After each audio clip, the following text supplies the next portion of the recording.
USA, Romania, and Canada in a battle for world hockey supremacy. Vienna 77, brought to you by Carling O'Keefe Breweries and General Motors of Canada Limited. This is the one the world watches.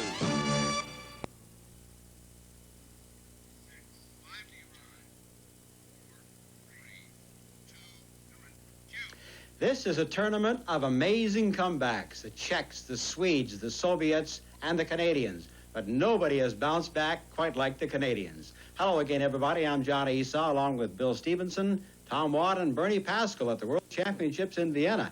And speaking of comebacks, we're looking for the biggest one of all time with Canada against Russia tonight, Bill. Johnny, I don't know who's writing the script for this, but they're doing a great job thus far. If they keep it up, this is going to be maybe the greatest tournament Canada's ever been in, including 1972, because it would be so unexpected. Just about a half an hour ago, the Czechs defeated the Swedes 2-1, and that's the best thing that could have happened for Canada, because it means if Team Canada can beat the Russians, and it would be an upset tonight, then Sunday, it will be Canada and Czechoslovakia playing for a gold medal. And what greater wind-up could you have than that? Well, you know, the Soviets have lost 2 games in a row. Canada has been coming on stronger and stronger, looking like a hockey team that's played together for a while. Johnny Wilson has learned a lot of tricks. He's been up here, looking at tapes and films all day long, studying it, and the vast improvement between the lines, the team, and the coach is absolutely amazing in the short period of time that these people have had to work together. Well, the thing that gets me is the way this team has come together, but the spirit of the club. You know, each game they think they're better, and they now feel that they can defeat the Soviet Union. There's been a lot of adverse publicity about the Canadian team. It's been written and spoken by the press, and this is go to them on, and we'll talk about that during this game. If you take a look at the standings, you can see what will happen now. These are the standings that come about as a result of the victory by the Czechs over Sweden 2-1. And what it means simply is this. If Canada wins tonight, they will play the Czechs for the gold medal Sunday morning, and the loser of that one would gain at least a bronze. As a matter of fact, they would have a chance for a silver. But if Russia wins, it means the best that Canada can possibly finish with a victory over the Czechs on Sunday would be a bronze medal. So that's what they're shooting for, Johnny. So the exact number of points then, just to read those quickly, Bill? Mm-hmm. The exact number of points, as we have them going right into this one, was in 13 points. We have Czechoslovakia, we've got Russia and Sweden with 12, we've got Canada with 11, and this is World Championship Hockey on CTV.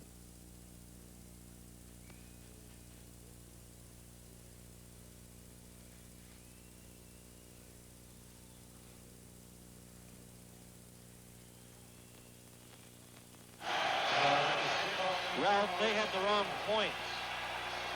Ralph, they mentioned the wrong points. They said Czechoslovakia had 13, they have 15.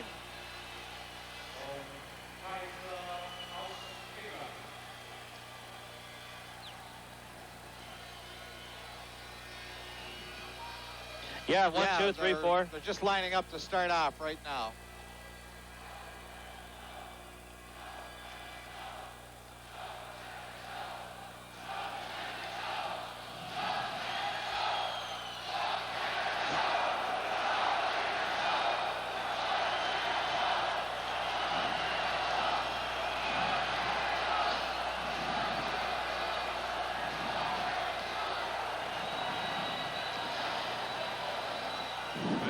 Welcome back to the Stadthalle in Vienna, Austria, and the crowd is going mad here tonight, awaiting this game between the Soviet Union and Canada, and the official salute prior to the game is underway.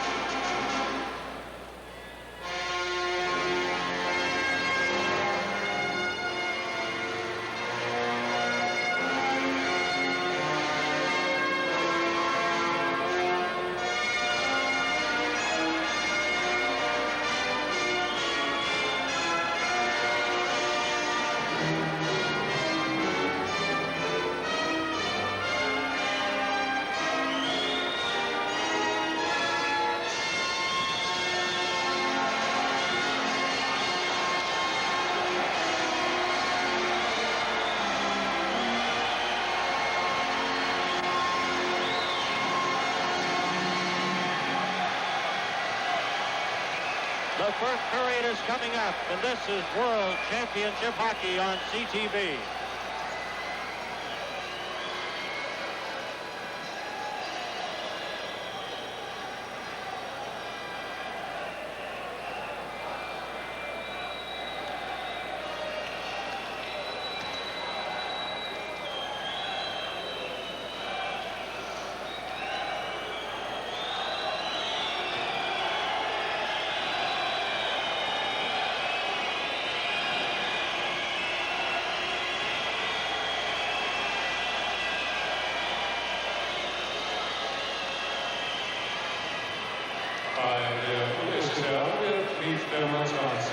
Tretьяк in Thursday by Canada, beat number 35, Tony. Hello, Ralph. Hello, Ralph.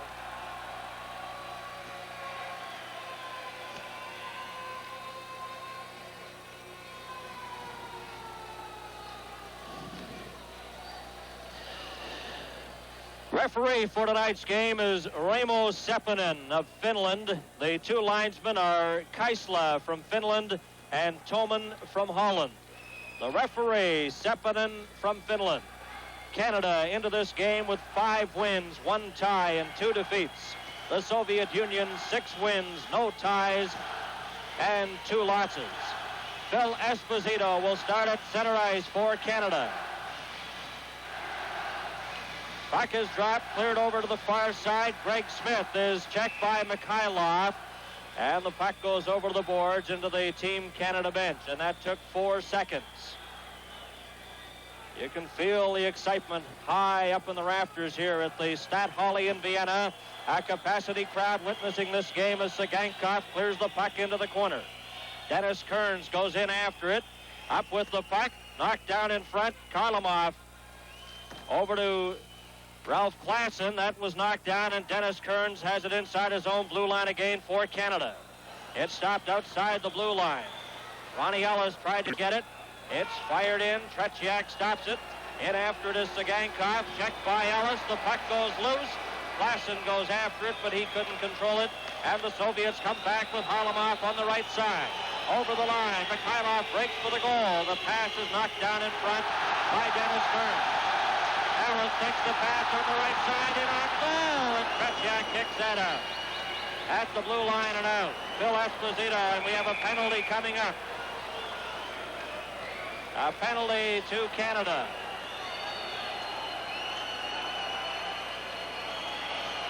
Well, here we see the Canadian bench. They're quite upset by the penalty to Evan Smith, who took a charge of Petron.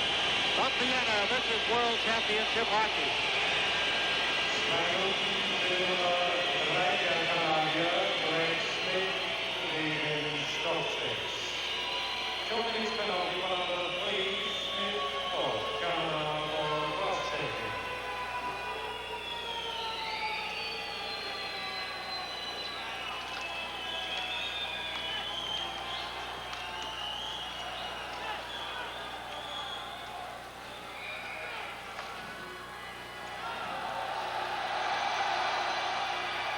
A cross-checking penalty to Greg Smith of Team Canada. The Soviets on the power play, and this is Shadrin.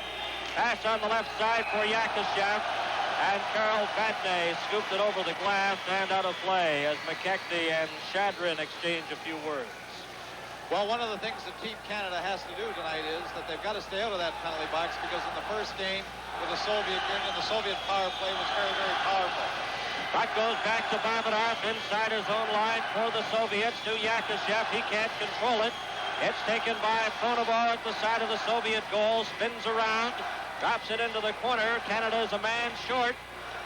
And holding it against the board, Shadrin finally knocked it loose. Pass on the far side. The Soviets on the attack. Mальцев takes it over the line, but he was stopped. Yakashev goes back, feeds it over to Luchenko. And he lets it slide to Shadrin, back to Luchenko. Soviets on the attack on the left wing side. Shadrin goes after it. Broken up, carried on by Luchenko into the corner. Karl Vatne runs into the Soviet player. Mальцев then bumps Vatne. Puck is held against the boards, knocked loose, and taken by John Pronovo. Pronovo of Team Canada clears it down. And we have 39 seconds remaining in the penalty to Greg Smith. There's no score early in the opening period. Vasilia. Easton goes back inside his own blue line for the Soviets. Up on the left wing side, Kapustin then returns the pass in behind his own goal. Dallas Smith stops it, leaves it there for Hampton. And Hampton just scoops it into the corner. Puck was knocked ahead with a glove, and referee calls the play dead. Sepponen, the official, with the faceoff coming back into the Soviet zone as the Soviet player knocked it ahead. Well, our Team Canada for this game, there was really no sense to put a bench down for them to sit down when they had the rest, because everybody's on their feet, no matter what's happening out there on the ice. Face off to the right of Tretьяк. Phil Esposito lost the draw. The puck goes in behind the net. And we have 9 seconds remaining in Greg Smith's penalty as Kapustin winds up. Up to center ice. He has Vasiliev on the left. Drops it back to Vasiliev. The shot is stopped by Tony Esposito. And the penalty to Greg Smith expires.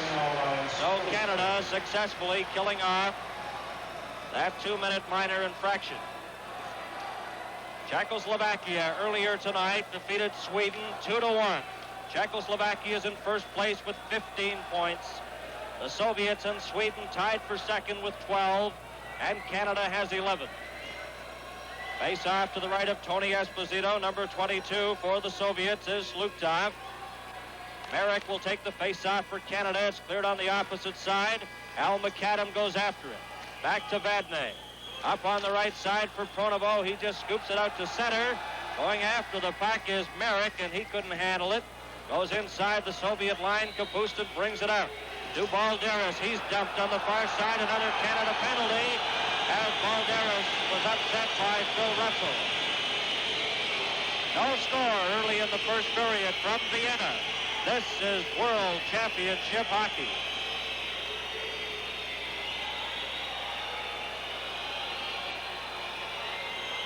Nummer 23, Miller, gegen Mainz.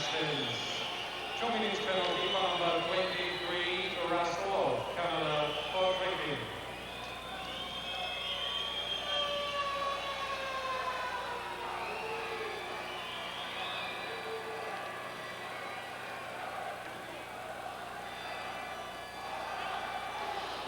Welcome back to the Stadthalle in Vienna. Bernie Pascal, Tom Watt, as we're ready for this face-off to the left of Esposito. Puck is cleared over. McKechnie then slaps it off the boards, down the ice, and going back for it is Fedosov. Fedosov just bounced it off the boards to Petrov, back to Fedosov. The Soviets on the power play. Russell in the penalty box. McKechnie goes on the far side, bumps with Tsygankov, and the puck is slapped back into the Soviet zone. Fedosov just left it there for Petrov right in front of his own goal. Petrov up the middle for the Soviets, watched by McKechnie. Harlamov on the left side, couldn't take the pass. Puck is dropped back to the line of Fedosov, lets it go, kicked out, the rebound is taken at the side. And Mikhailov just failed to send that home. McKechnie in the corner, watched by Harlamov, and the puck is cleared down the ice. And we've played 4 minutes and 8 seconds here in the opening period. There's no score. Canada a man short, 1 minute remaining in the penalty to Russell. Soviets on the attack. On the left wing is Mikhailov into the corner, dumps it in front, a shot, scores! Tsygankov. Tsygankov puts the Soviets ahead with a power play goal. Well, Petrov made the play, keeping possession of the puck, making a good move at the blue line, slipping the puck through to Mikhailov. Mikhailov drives in deep, looks back into the high slot to Tsygankov, shoots all in one motion, doesn't wait, and the puck goes by Tony Esposito. Tsygankov from Mikhailov.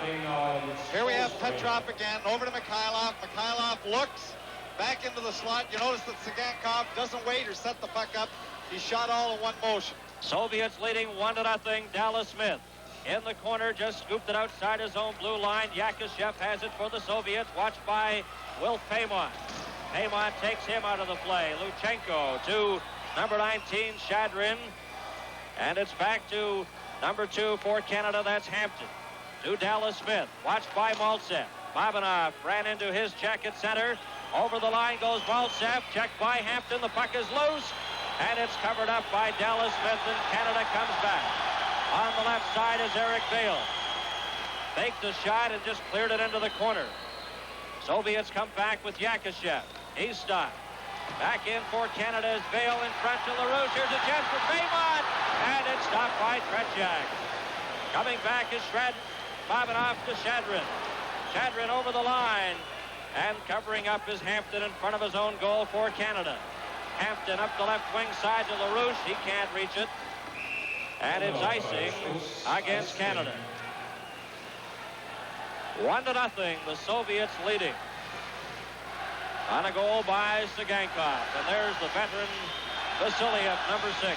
While he's been hurt, he didn't practice yesterday. He's had a very good series. Here we have the replay again of LaRouche all by himself and the sprawl being made by Tretjak. The Soviet defenseman Babanov coming to clear the puck. Well, Paymont in on top of the goaltender, and the trailing player was Pierre LaRouche, and Canada just failed to tie it up there. This is Vadnais in behind his own goal. Into the corner. Both teams are at full strength. The puck cleared to the Canadian blue line. McAdam just gives it to Vadnais, and he clears it in off the boards. Into the corner. Puck bounces away. McAdam goes in to help out. Runs into Vasiliev. There's a shot. Tretjak stops it. The puck is loose. A backhander. The rebound taken by McAdam. Puck is still loose, and they swing away. It comes back to the line, and the Soviets come out. Kapustin at center ice. On the right side to Balderis, and he's stopped, and Vadnais just clears it out. A break for Canada, but that pass just failed to materialize as Kapustin brings it back. Two players collide. Kapustin runs into Phil Russell. Merrick on the left wing side, tripped by Vasiliev. And there's a penalty coming up for the Soviets, and that shot is taken by McAdam.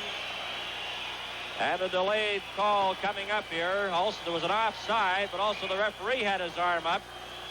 And he's signifying now a tripping call to Vasiliev. Well, he was very slow calling that penalty at first. I didn't believe that he was going to call it. He took his time. And then there was a great uproar from Team Canada bench, but Vasiliev certainly did dump the Canadian player. There he is sitting in the box.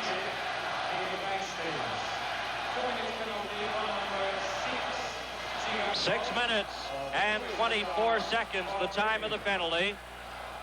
1-0, the Soviets leading Canada. Phil Esposito gets it back to Greg Smith.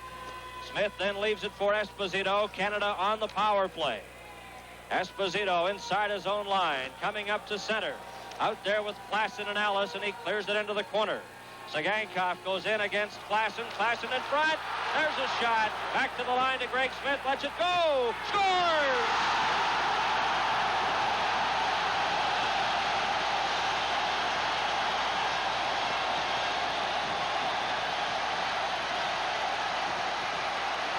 Canada has tied it up. The shot by Greg Smith was slapped in front. Well, Klassen did a good job hustling in, making sure he got possession of the puck, throwing it right out. There's the first shot. Goes back to the point. Here's the shot from Smith. All the traffic in front of Tretjak. I believe Ellis did tip it, and it went by Tretjak for the goal. But Klassen was in there to be first on the puck, and that's what Team Canada has to do.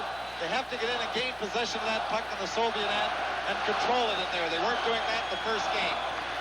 A 1-1 tie, power play goal for Canada, credited to Greg Smith. Puck cleared in behind the Canadian goal, but it's offside. From Vienna, this is World Championship Hockey.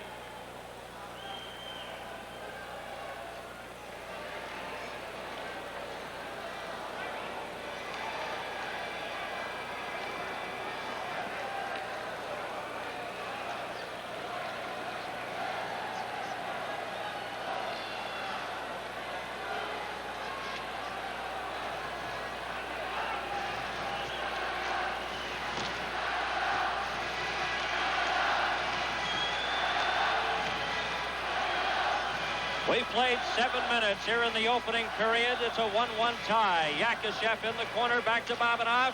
He clears it and it bounces wide. Esposito steered it into the corner as it went by the net. Canada with Rick Hampton. He's stopped by Mальцев. Mальцев with Yakushev behind the net, takes it around the side, and no one there to tap it home. Luchenko moves in. He's checked by Hampton, a bouncing and rolling puck at the side, covered up by Tony Esposito. As the players give Mальцев a going over, that's Paymont. And Mальцев at the side of the goal. Eric Vale, number 28 for Canada. Well, Tony Esposito alertly just jumped on that puck and killed it to get the face-off, and he's been playing better and better with each game, and it looks like Coach Wilson is going to go with him the rest of the series. But he has played very well in the nets for an approved Team Canada. 7 minutes and 27 seconds have been played in the opening period, a 1-1 tie. Цыганков has scored the goal for the Soviets. They credited the Canada goal to Smith, but it might have been tipped by Ronnie Ellis. But there has been no official change on the goal as yet. Into the corner goes Hampton, watched by Shadrin. Off the board, Shadrin left it there. Yakushev in behind the Team Canada goal. Right in front, and that shot just went wide as Mальцев let it go. Paymont up on the right side to Eric Vale. Vale lost the puck, and covering up is Luchenko. Shadrin races forward on the right wing side. Over the Team Canada line, Shadrin is checked. And the Canadian player, Pierre LaRouche, banned on his pass. LaRouche has it. Left it there for Vadnais, and Vadnais brings it out. Shadrin checks him, and the puck goes over on the left side with Babanov of the Soviets. Right in front of his own goal. Shadrin collided with Wilf Paymont. The puck is right to Tony Esposito, and he clears it over to Merrick, and there's a hooking penalty coming up. I believe it's Carol Vadnais. With 11 minutes and 38 seconds remaining in the opening period. Vadnais picks up the third Team Canada penalty. Well, it was very difficult to get that signal. I don't know whether he called the hook or whether he called the spear or what it was, because it was rather an indefinite signal, but that was behind the play, and the two goals that have been scored this evening, both have been power play goals, and it's very important. Team Canada's just got to stay out of that box. They can't afford, not only does it hurt you on the scoreboard, but it takes away from their offensive momentum if they have to continuously kill these penalties. A spearing call to Carol Vadnais, plus a 10-minute misconduct. A 10-minute misconduct, and Vadnais obviously upset. Rod Gilbert goes over to the penalty box now to serve the minor infraction handed to Vadnais. All is happening at 8:22 of the opening period. A 1-1 tie. Soviets with Glukov set for this face-off. Puck comes back to the line to Pervukin. Pervukin has it. Sets it up to Vasiliev, and that's stopped by Esposito. Craig Smith then clears it outside the line and down the ice. And going back for it for the Soviets is Pervukin. In behind his own goal, chased by McKechnie. Comes in front, gives it to Zlukov. Zlukov over to Kapustin over the Team Canada line. He stops, drops it back, but it's intercepted by McKechnie. Up with Pronovo. McKechnie circling inside his own line. And then clears it up to Pronovo. Pronovo at center ice as Team Canada's a man short. Back to Dennis Kearns. Kearns inside his own line, watched by Zlukov. Then clears it off the boards down the ice. 1 minute and 9 seconds remaining in the minor penalty to Vadnais. Soviets come back. Mikhailov straight down the middle to the Team Canada line, dropped it over, takes the pass back to Harlamov. Harlamov is checked, and Ronnie Ellis has the puck ahead to Klassen. Klassen at center, back to Ellis, but he can't reach it. And covering up is Fedosov. Ellis gets to the puck first. Into the corner, tied up by Fedosov. Still fighting for possession. Fedosov falls. In to help out is Klassen. Klassen then collides with the Soviet player Fedosov. Vasiliev to Mikhailov. Over the Team Canada line. Hampton watches him. Back to Vasiliev. On the side to Fedosov. Lets it go, and Ellis stopped that. Fedosov into the corner to Mikhailov. Back to the line. Here's a chance for Fedosov. Lets it go, and Ellis again blocked that shot. 9 seconds remaining in the Team Canada minor penalty.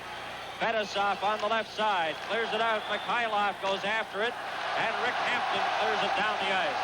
And Team Canada is back at full strength as Rod Gilbert steps on the ice. Team Canada doing a very good job of killing off that penalty, but Fedosov, who we see, young Fedosov, 24 for the Soviet Union, who is playing on the point, is replacing the veteran Gusev. And Gusev was benched during the game with Sweden that the Soviets lost this week 5-1. And Gusev, one of their veterans, has been put on the bench. They're not using him very much, and they're using some of their younger defensemen tonight. 9 minutes and 34 seconds remain in the opening period. LaRouche against Shadrin. The puck comes back to Yakushev. He lost it. Dennis Kearns to Paymont. Paymont going in with Vale into the corner. Vale takes the puck right in front and is deflected over the top of the net by Paymont. Both teams are at full strength. The Soviets come back with Shadrin, a long shot, and that's over the Team Canada net. Vale into the corner. Off the boards to Kearns. Kearns has trouble with it, goes back in behind the net. Watched by Yakushev, comes straight out in front, then lost the puck, but Greg Smith covers up. Smith ahead to Vale on the left side. Paymont going down right wing. There's a long shot, and that misses the Soviet net, comes all the way to center, where Dennis Kearns has it. 8 minutes and 49 seconds remain in the opening period. Greg Smith takes the pass from Kearns and clears it into the Soviet zone. Babanov to Luchenko. Luchenko to Yakushev. Left it there for Babanov, coming up for the Soviets. A long shot, and that missed the Team Canada net. Dallas Smith around the boards to McAdam. Up to Wayne Merrick. He's checked by Babanov, and there to pick up the puck is Pervukin. Inside his own line to Luchenko. 8 minutes and 17 seconds remaining. A 1-1 tie in the opening period. Luchenko. Merrick broke his stick. Gives the puck out to Balderis. Over the Team Canada line, slashed by Dallas Smith. The puck comes back. Here's a chance for Kapustin, and his weak shot was wide of the Team Canada goal. Pronovo goes in behind the net. Drops it over to Phil Russell. Russell coming back for Canada. Up with Merrick, clears it into the corner, hit Babanov. Merrick and Babanov collide. The puck goes loose. They try to get it loose, and Vasiliev clears it off the boards. Here's Russell, his shot, stopped by Tretjak. And the Soviets bring it out again with Babanov. Pass on the far side, Luktov let it go, it's Balderis. Balderis dropped it back, there's a shot into the corner, cleared in front, and covering up is McAdam. As Pronovo lost his helmet as he collided with Balderis. Puck cleared back into the Soviet zone with Vasiliev. 7 minutes and 15 seconds remaining as Kapustin takes the pass. Kapustin is checked by Phil Russell, and they hold it there for a whistle. A 1-1 tie, and from Vienna, this is World Championship Hockey.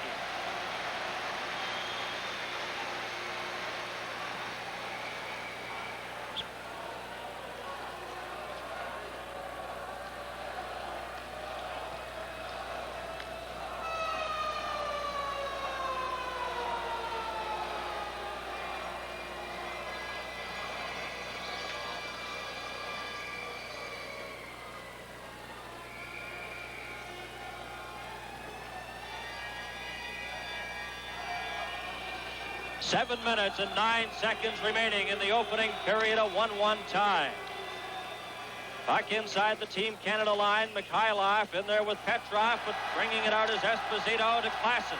Over the line, but they're stopped there by Tsygankov. Greg Smith has it for Team Canada. Gets by Mikhailov, then run into the Soviet player Petrov. Tsygankov then ran into the Canadian player, and the puck is cleared to an open wing. A 1-1 tie, Fedosov to Yakushev. Rather, Mikhailov to Harlamov. In over the Team Canada line, watched by Klassen. Harlamov drops it back. Tsygankov, shot! Esposito kicks that out. Phil Esposito takes the puck. Runs into Petrov. Alice goes in to help out. Alice tries to get the puck and then falls on it for a whistle. Reminder, the telecast of this game is presented solely for the interest of our viewers under copyright of Arthur Harnett Enterprises Limited. Any use of this telecast without express written consent is strictly prohibited.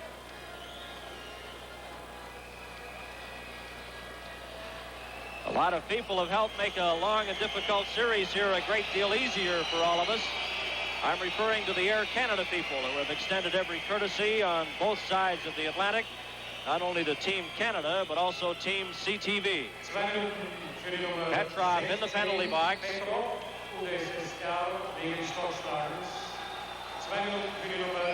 With 6 minutes and 20 seconds remaining. Esposito also in the penalty box, and they go out.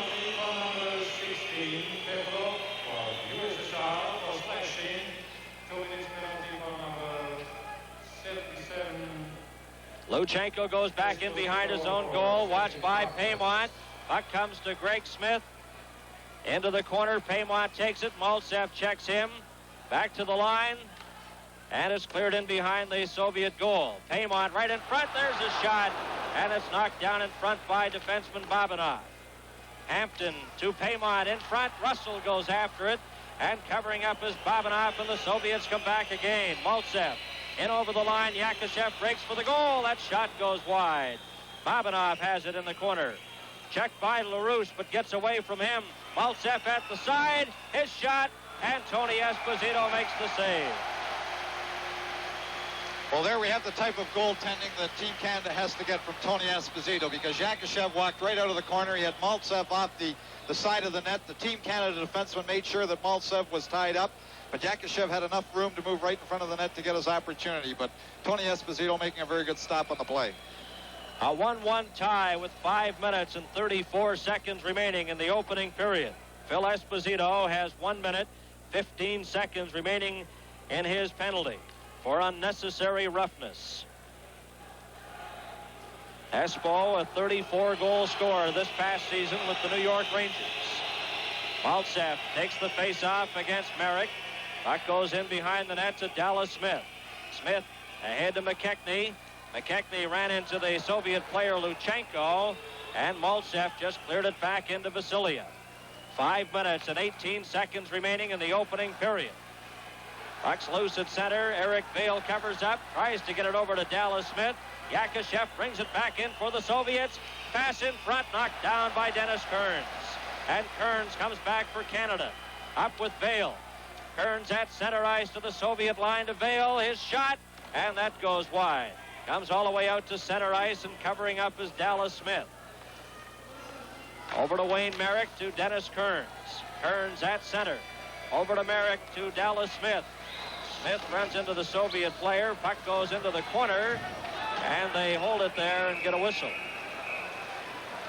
Merrick and Vasiliev rough it up a little. Well, the Soviet defenders, Vasiliev and Luchenko, they've been hitting hard in this hockey game. Vasiliev, one of their rougher hockey players, and it looks like that they're going to stand their ground here against Team Canada today. 4 minutes and 39 seconds remaining. A 1-1 tie with the face-off to the left of Tretьяк. Esposito still in the penalty box for Team Canada, along with the Soviet player Petrov. And Vadnais is still serving time in his misconduct. Kapustin brings it back to the Soviets. A pass to Balderis. Balderis tried to return the pass, but was stopped by Greg Smith. And Smith has been impressive in this opening period for Canada. Puck goes down into the Soviet zone. Merrick and Vasiliev in after it. It's cleared in front as the penalized players step back on the ice. Pervukin down the left wing side. His shot, and that's deflected high and out of play. From Vienna, this is World Championship Hockey.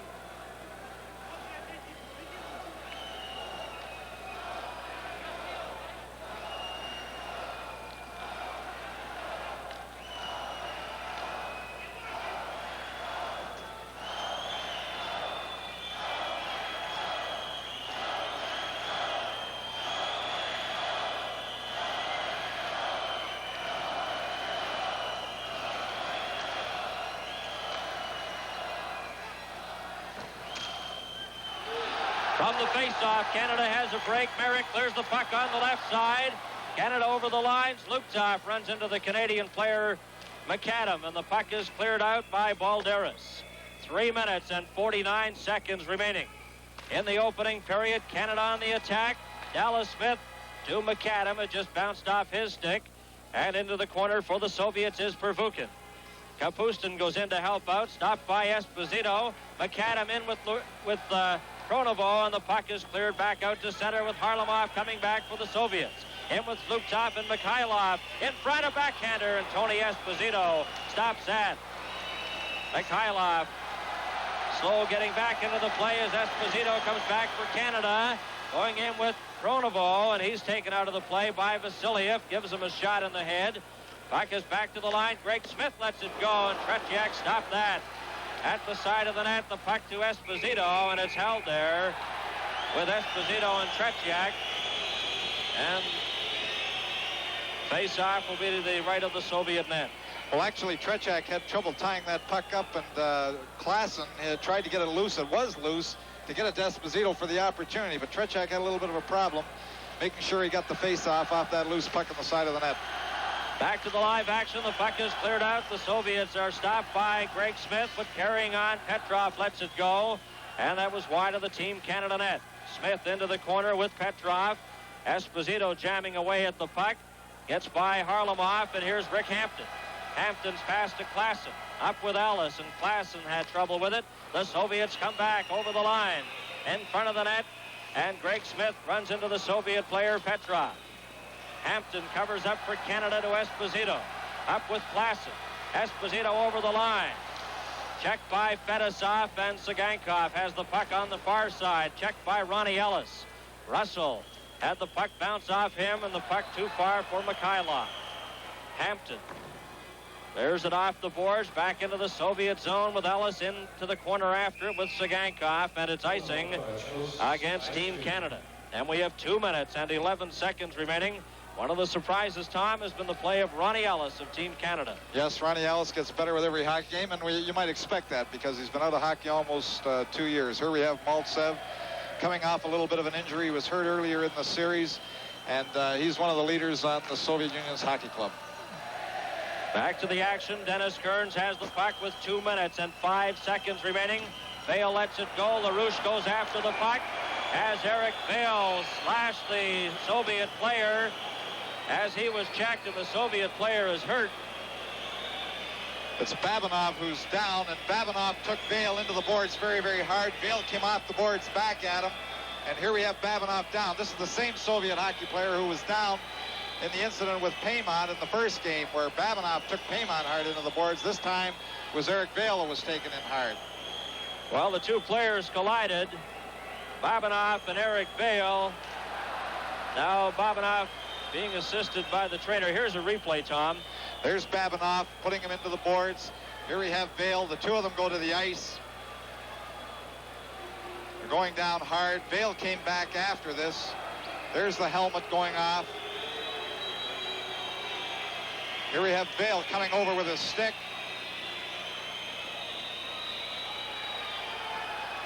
And I think he may have made contact with the back of the shoulder. Obviously, if he'd hit him on the head with that shot, it would have been all over, but it didn't look. Well, that was really uncalled for, the play of Eric Vale. And here we have Phil Esposito over at the bench, LaRouche and Vale, and it looks like Vale is being thrown out of the hockey game. With 1 minute and 59 seconds remaining in the opening period, it's a 1-1 tie here. And Vale heading towards the penalty box. Vadnais still in there serving his 10-minute misconduct. And the Team Canada players milling around the timekeeper's bench. Greg Smith is number 3. Phil Russell is number 23. There you can see behind they have the gate open. Whether they're going to put him out through the gate, but the attendants at the end of the rink have it open. Next penalty for number 28, Vale of Canada. While Vale is tossed out of the game. Now,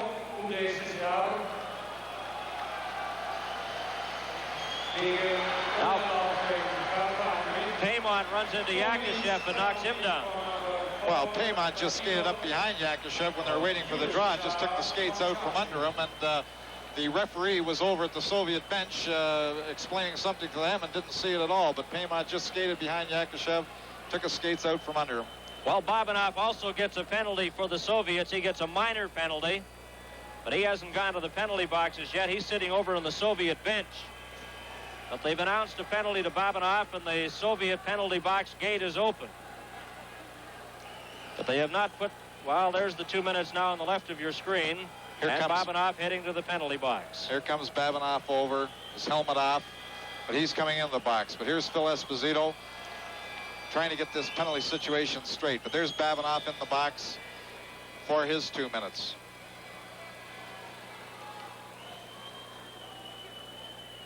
A 1-1 tie with 1 minute and 59 seconds remaining in the opening period. An important game for both teams. Earlier tonight, Czechoslovakia defeated Sweden 2-1. The Czechs are in first place with 15 points.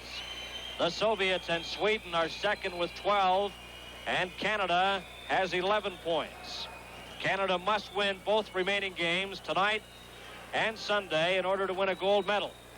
But there are many possibilities. The only thing we know for sure at this point, Sweden cannot finish first. They have 12 points with just 1 game remaining. Tsagankov has scored the Soviet goal, and the Team Canada goal was credited to Greg Smith. Well, I believe that the official is telling Phil Esposito that it's a 5-minute penalty and not a 2-minute. I think that he was indicating with his hand that it was 5 minutes. Phil Esposito looking very disgusted about it, but there was no doubt about it that Vail came back very, very heavily with his stick. Very difficult to hear the public address system here. We're enclosed high up in the rafters here at the Stadthalle in Vienna in an enclosed booth with glass in the front and glass on the side, so it's very difficult at times to hear the public address system.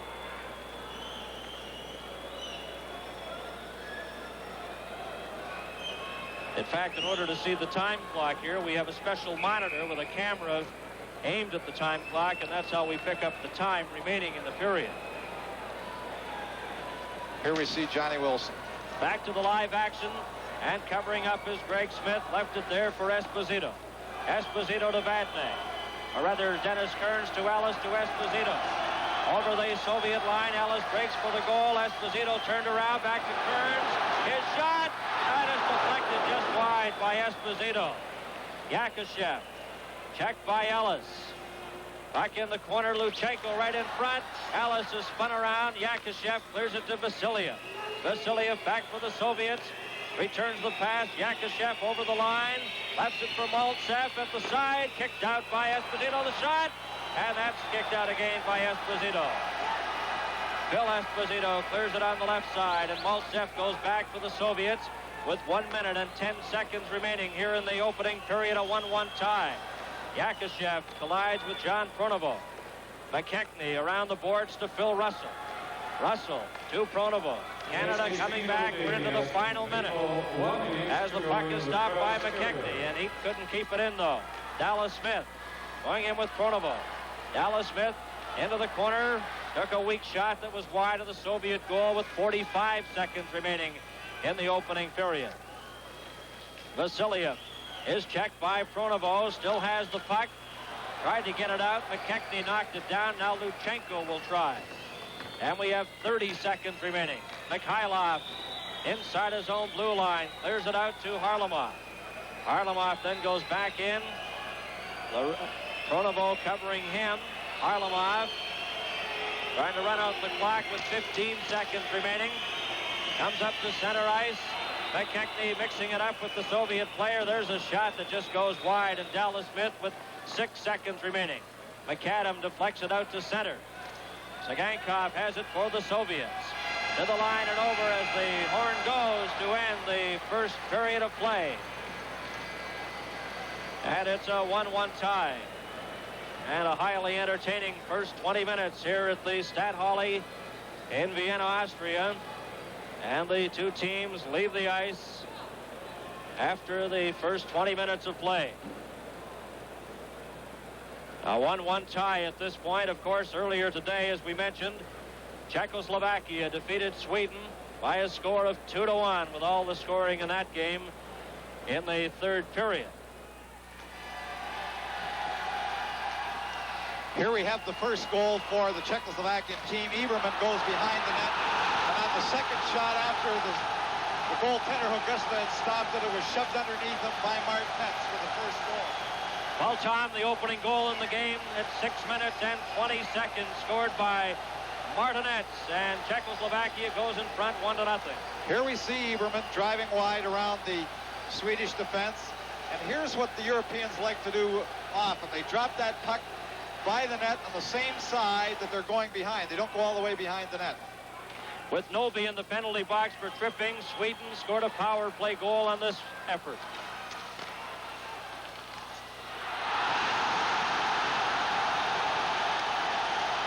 While number 24, Hans Jacks, was the player who tied it up. With only 5 minutes remaining in the hockey game, was a power play. Milan Noby being off for tripping at the time. But here it goes back to Stig Salming at the point. Back over across to Weinstock in the circle. And a sort of shot pass over in front of the net is deflected underneath Zorilla by Jacks. And less than 1 minute later, Czechoslovakia scored the winning goal. Haberman takes the puck and fires it home at 15:38 of the third period, and the Czechoslovakian bench empty. Well, it was a long looping pass from inside their own zone. It took a little bit of a bounce. Here it is. Lindgren tries to play it with his stick, is off balance. Iberman gets a stride on him, cuts across in front of the net, and beats the Swedish goaltender Augusta, putting it underneath him before he can get to the far side. Here it is again. There's the little flip, the bounce, Lindgren missing the puck. Here we have Iberman getting the clear-cut breakaway and scoring the winning goal, and making sure now that Sweden cannot win the gold medal. This is World Championship Hockey on CTV.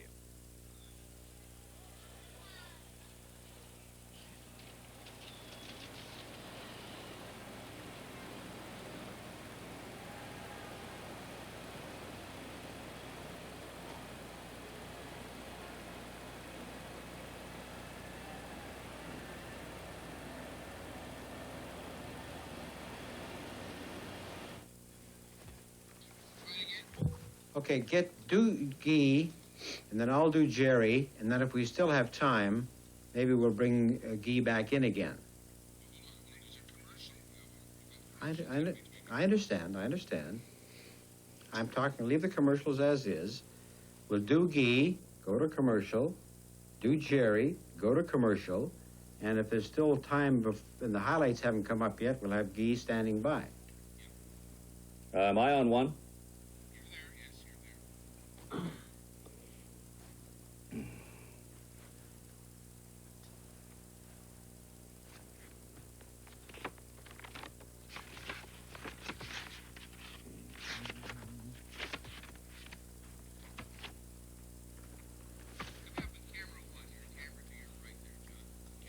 Coming up, the three of us?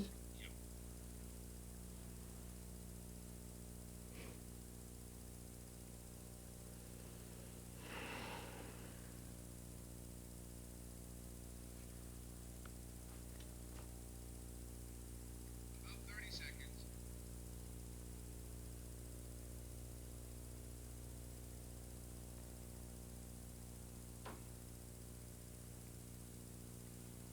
Stand by.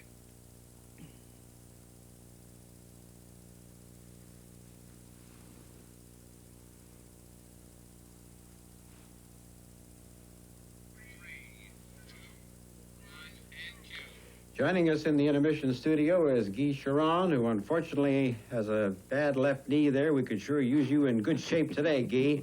That left knee, unfortunately, will keep him out of the series, Bill. That's too bad. Well, I'll tell you something. The Washington Capitals must have been a little worried when you got the injury. Well, I did get a phone call from our general manager, Max McNabb, and he was kind of concerned. And the next day after I was examined in the hospital, the doctor told me that I didn't need an operation, so I was fortunate. Yeah, I'll bet he was concerned.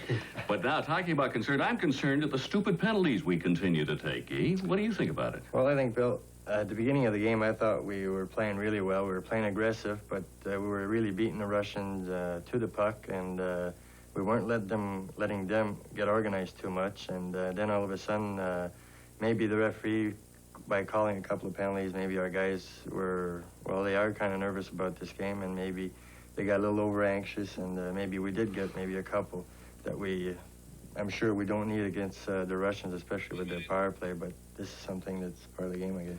Well, I don't think it's part of the game, Gabe, because I think that a team should go in there, even if they're up emotionally, they should go in there realizing they can't take a stupid penalty. Now, surely Johnny Wilson, the coach, would have said, look, you've got to play it cool out there, and they haven't. For instance, Paymont taking Yakishev's skates out from underneath him. It was didn't get a penalty, but he was lucky he didn't. That vicious slash, it was the National Hockey League. Clarence Campbell probably would have been throwing the player out for a couple of games. I'm speaking about Vail. Don't you agree? Well, I mean, to what you're saying, it's true, but, you know, I was facing to playing some of the exhibition games in the first game, and, you know, sometimes it's even hard to realize what kind of emotion you get in those kind of tournaments, and I'm sure you hate to see it happening, but I cannot talk for everybody. Maybe at one time I would have done the same thing. I don't know, but like you say, if we keep having those penalties and we do those things, and the referee I'm sure will penalize our team, I think that will hurt it. Well, let's hope we don't do it the second period. This is World Championship Hockey on CTV.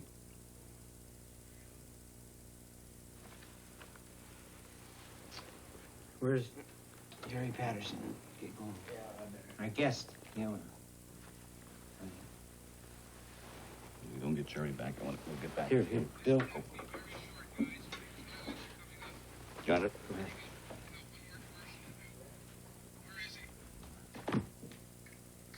Where is Patterson? Okay, come on, Jerry. Yeah. Unfortunately, the highlights are coming up quick, so we're going to only have a minute or so. That's fine, John. Okay, you just arrived. What's the reaction back home? Thanks for equipping the U.S. and Team Canada. Russia. And Russia, did you... I negotiated and we're close. Okay, say, okay. 9, 8, 7, 6. 5 for everyone, John. 4. 3 pints, bitte. Cue. Just arrived in from Canada is Jerry Patterson of CCM, who has equipped all these teams. And, Jerry, what's the reaction back home like? I think, John, particularly after the 7-zip win we had over Sweden, that all of Canada was really high, and looking forward to this game today. I just arrived yesterday morning, and I must say that I think the response back home is that the whole populace is behind Team Canada after coming back from that. Have they made up for the very strong feeling, the negative feeling in the 11-1 game? I think so. I think everything's been uphill since the 11-1, and I think that all Canadians are proud of the showing of the team to date, and I certainly know everybody's looking forward to them winning this big one. Jerry, you equipped the U.S. team, and they needed help. You equipped Team Canada and will for the next 4 years. I understand that the Russians are now going to be with you. Is that true? I've been meeting with the Russians. I met with Mr. Koloskov, the president of the Soviet Ice Hockey Federation, this morning. I can't announce anything officially at this time, but negotiations have been going very well, okay, Johnny. what's the latest word? Because the Memorial Cup is next Sunday from Vancouver, and what was the latest word? We want to urge all the Vancouver fans to get out for that one, but was it really building for there?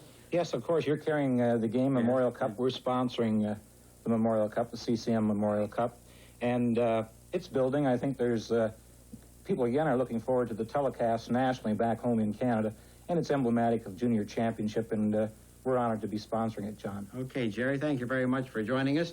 And this is World Championship Hockey on CTV.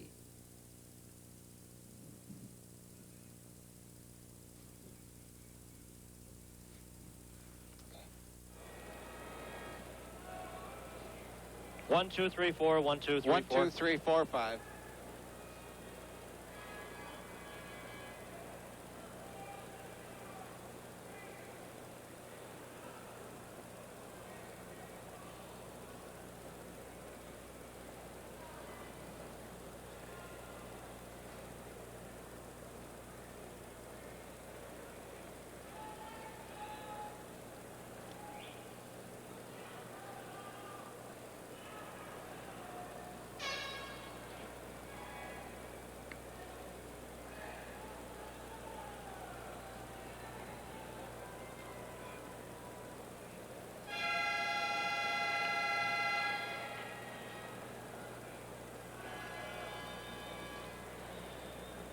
In the first period, the Soviets outshot Canada 11-7.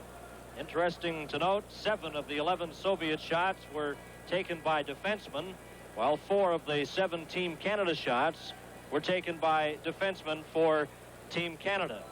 And oddly enough, defensemen figured in both goals, Tom. Well, Tsagankov scored the power play goal for the Soviet Union, and this is one thing that I've been watching their shooting in practice, and as the puck comes across, they don't have to set it up and then take the shot. And on Sagankov's goal, when the puck comes across, he shoots it all in one motion, doesn't wait and set it up. And this is one skill that the Soviet defensemen have, and actually Greg Smith on the Team Canada goal made a very good play too, because the puck came back to the point, he shot quickly, and although they haven't given official credit to Ellis, I do believe that Ellis did tip the puck in from in front of the net. Well, the puck definitely hit something going by Tretjak, and we'll see the highlights coming up shortly here. As the two teams get ready to return to the ice, the officials have made their appearance, and Tsagankov is back on the ice for the Soviets, and he's the lone player out there at the present time. But 1-1 tie, and here's a look at the first period highlights. Well, here's Petrov controlling the puck, makes a good play at the blue line, puts it into Mikhailov. Mikhailov looks into the slot. As I was mentioning, Tsagankov doesn't set the puck up, shoots it all in one motion. Power play goal. Both the goals scored in the first period were power play goals. And for Tsagankov, that's his second goal of the championship. Here's the nice little move by Petrov, getting the puck over the line without the offside. Jumps it through to the Soviet captain, Mikhailov. Here it is now. Doesn't set it up, shoots it all in one motion behind Tony Esposito. And the Team Canada goal. Now watch, you'll see the shot taken by Greg Smith from the point. Ellis is in front, but I believe it bounced off a Soviet defense.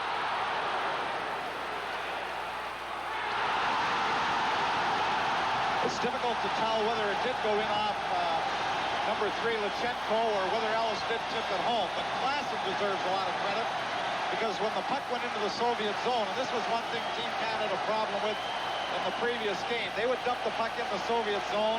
They had difficulty forechecking. Here's Klassen, first to the puck, controlling it, throwing it out front. Phil Esposito has an excellent opportunity. Comes back to Smith, the pass through. There's the deflection, whether it touched Ellis or not. We have Lechenko sprawling over top of Tretjak. That's how it stands now, a 1-1 tie. Earlier today, Czechoslovakia defeated Sweden 2-1, and Czechoslovakia in first place with 15 points. The Soviets and Sweden are second with 12, and Canada has 11 points. Canada still very much in the hunt for the gold medal. A win tonight and a win Sunday would give Canada the gold.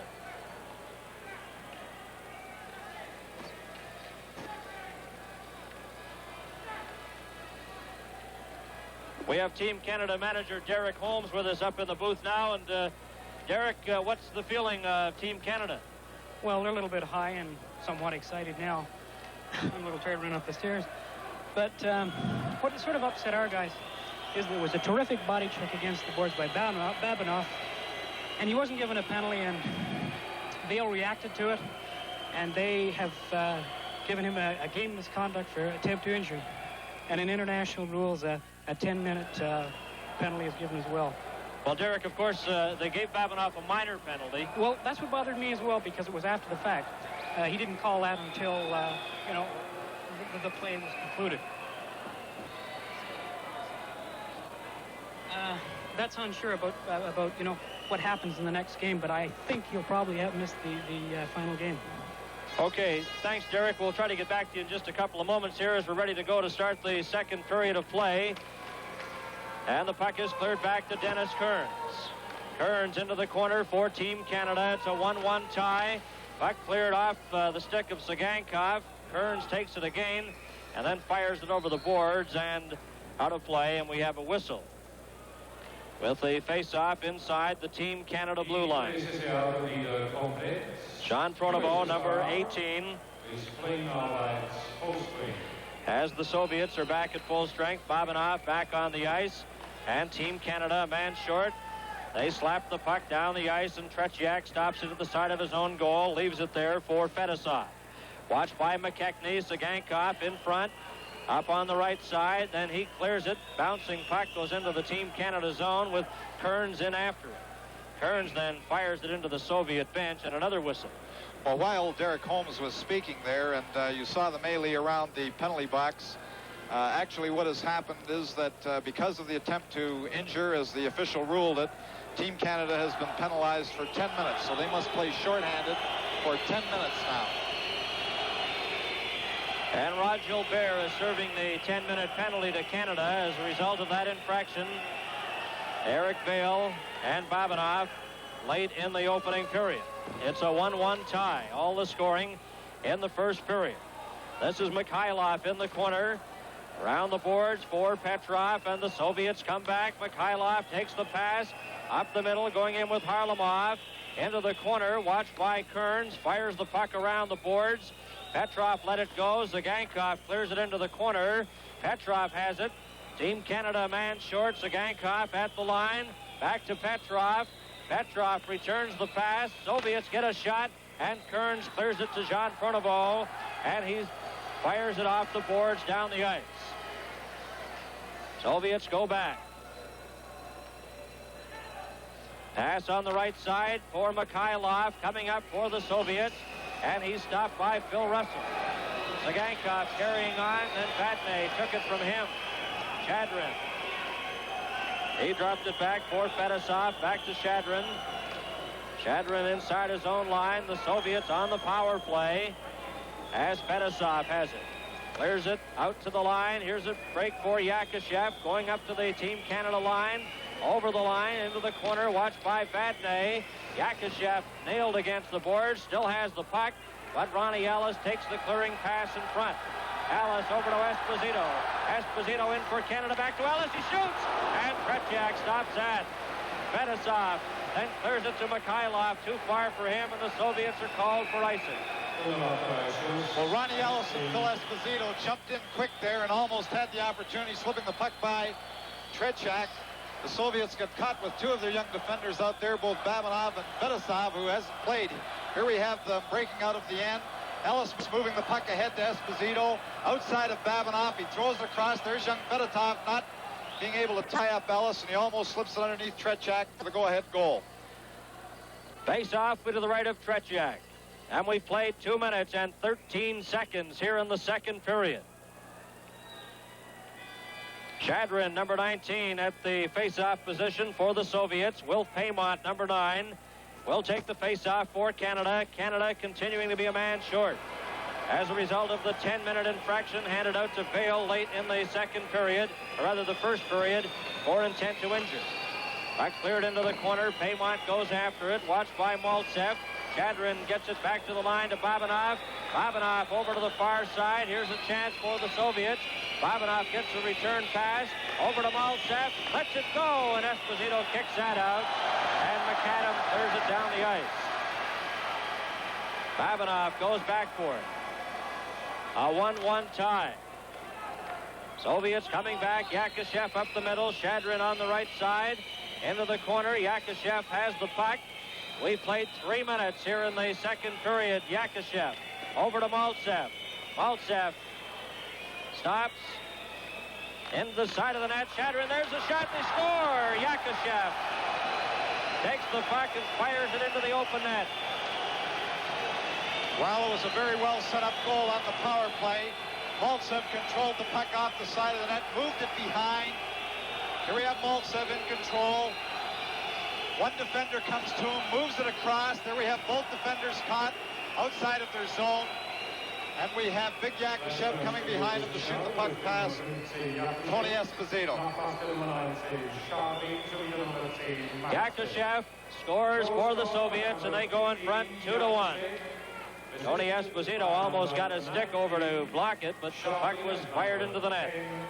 And Canada still a man short. The Soviets lead 2-1. Kearns cleared that puck up into the boards now to play. From Vienna, this is World Championship Hockey.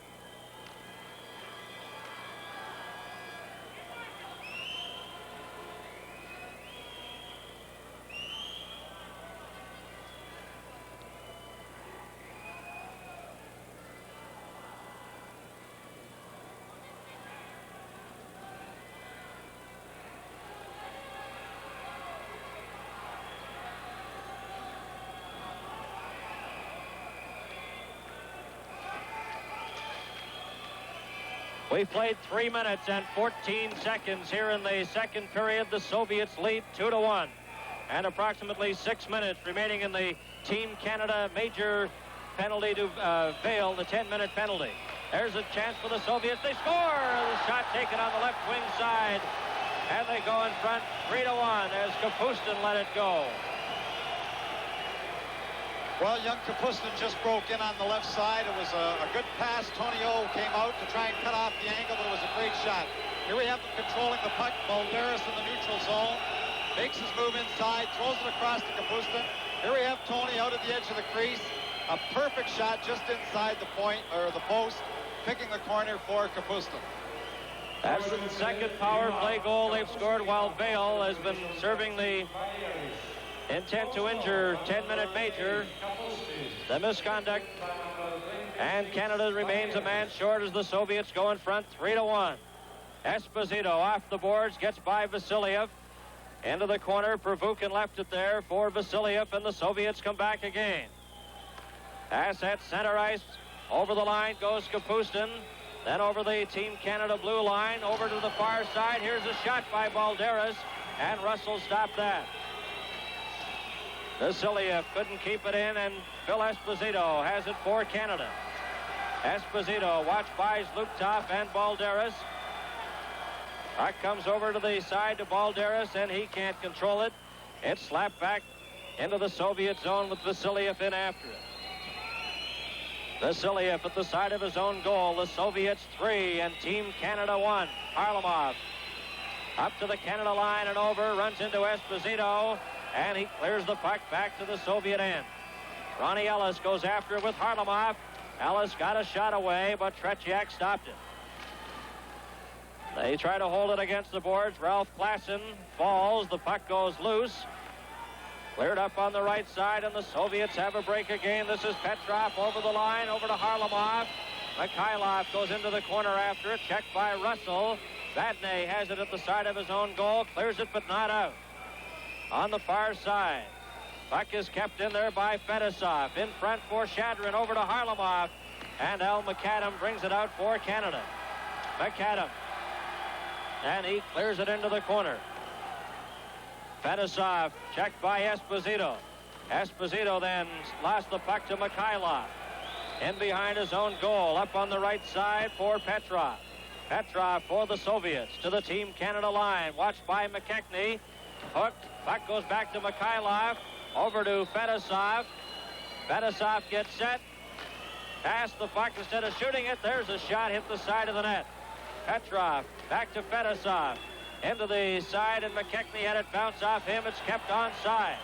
And McAdam gets it for Canada, and finally the Canadian team gets it out. Down the ice, and it's brought back by Vasiliev. Up on the left side for Harlamov. Watched by Pronovo. Pronovo slashes at him. Hampton can't get it out. Russell goes into the corner. We played exactly 6 minutes. In the second period, the Soviets lead 3-1. Kept at the line. Here's Petrov. Drops it back. Over to Vasiliev. His weak shot is knocked down by Russell. And Canada comes back. Russell and Pronovo. Canada still a man short. Here's a pass in front. And Russell is dumped. There'll be a Soviet penalty. As Vasiliev upset Russell as he took the pass. Now Russell runs into Цыганков. From Vienna, this is World Championship Hockey.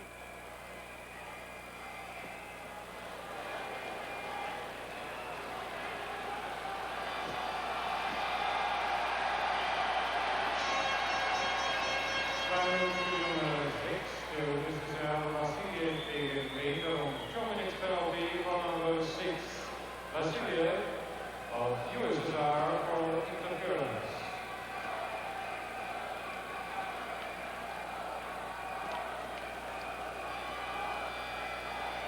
Vasiliev in the penalty box, upsetting Russell at 5:23 in the face-off to the right of Tretьяк. Goes to Babanov. Babanov right in front of his own goal. Luchenko brings it out for the Soviets. They lead 3-1. Mальцев stopped by Dallas Fifth, and Canada comes back. Hampton to Esposito. Esposito watched by Luchenko. Gets a shot, stopped by Tretьяк as he gloves it and holds on. Well, the penalty to Vasiliev is certainly going to help Team Canada because this is going to even up the sides. And not only did the Soviets score 2 power play goals at this point, but it helps Team Canada in that they're continually trying to kill penalties being a man short. It takes away from any offensive momentum they may be able to muster here. Alan Iglson is at the penalty timekeep bench. He's always upset about the time as the shot by Ellis went wide as he broke his stick.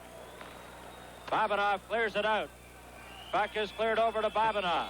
Babanov in front. Over to Yakashev. Yakashev watched by Phil Esposito. Esposito collides with Babanov as Mальцев carries on. Mальцев is dumped. There's a Canada penalty to Dallas Smith. And he gets a call for hooking. And the Soviet player Babanov is on the ice inside his own blue line.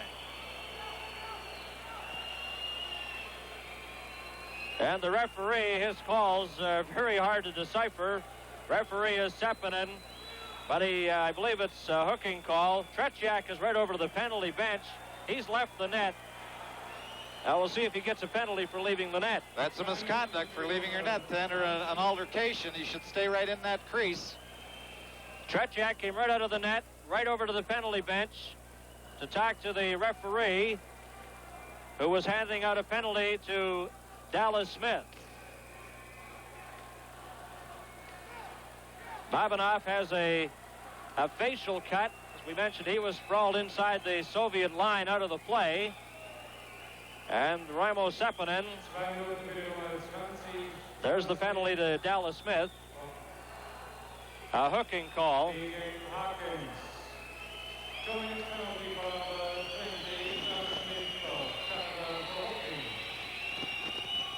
Well, apparently Al Iglson was down at the penalty box because the 10-minute penalty to Vail was not shown on the clock. It came just before the end of the first period.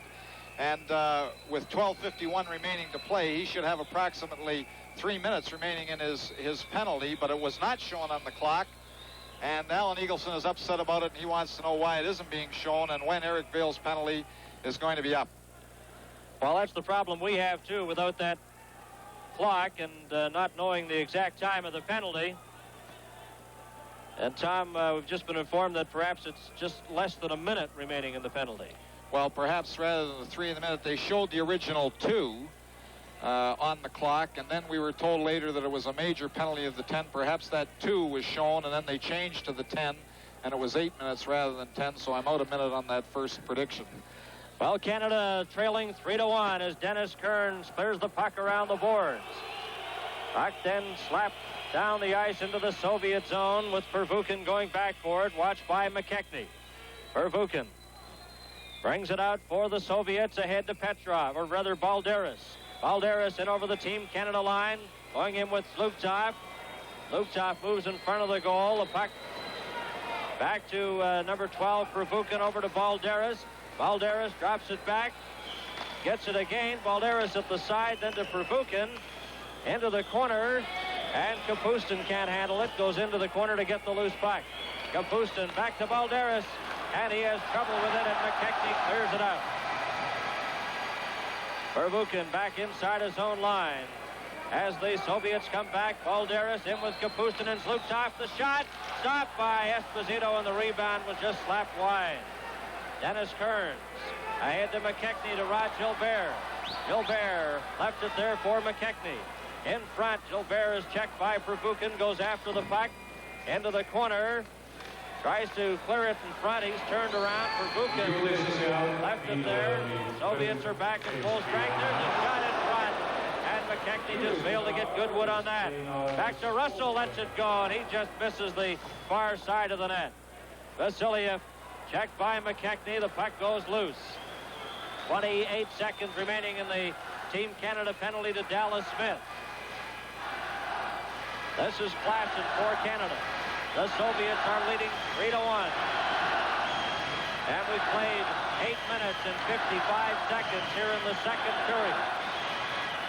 And Canada clears it in, a bouncing puck stopped by Tretьяк.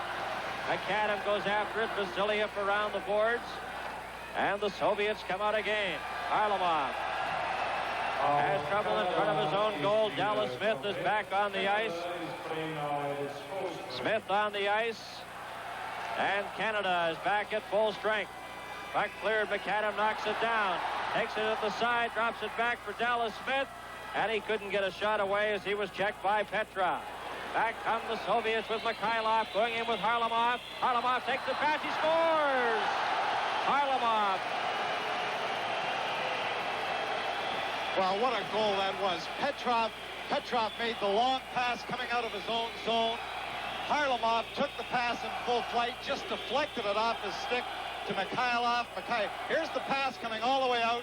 Here you see Harlamov just deflected off his stick back to Mikhailov. Creates the 2-on-1 situation. Mikhailov dumps it through. Harlamov draws Esposito, dumps the puck into the net. From Vienna, this is World Championship Hockey. Goal scored by number 17, Harlamov. Assisted number 13, Mikhailov.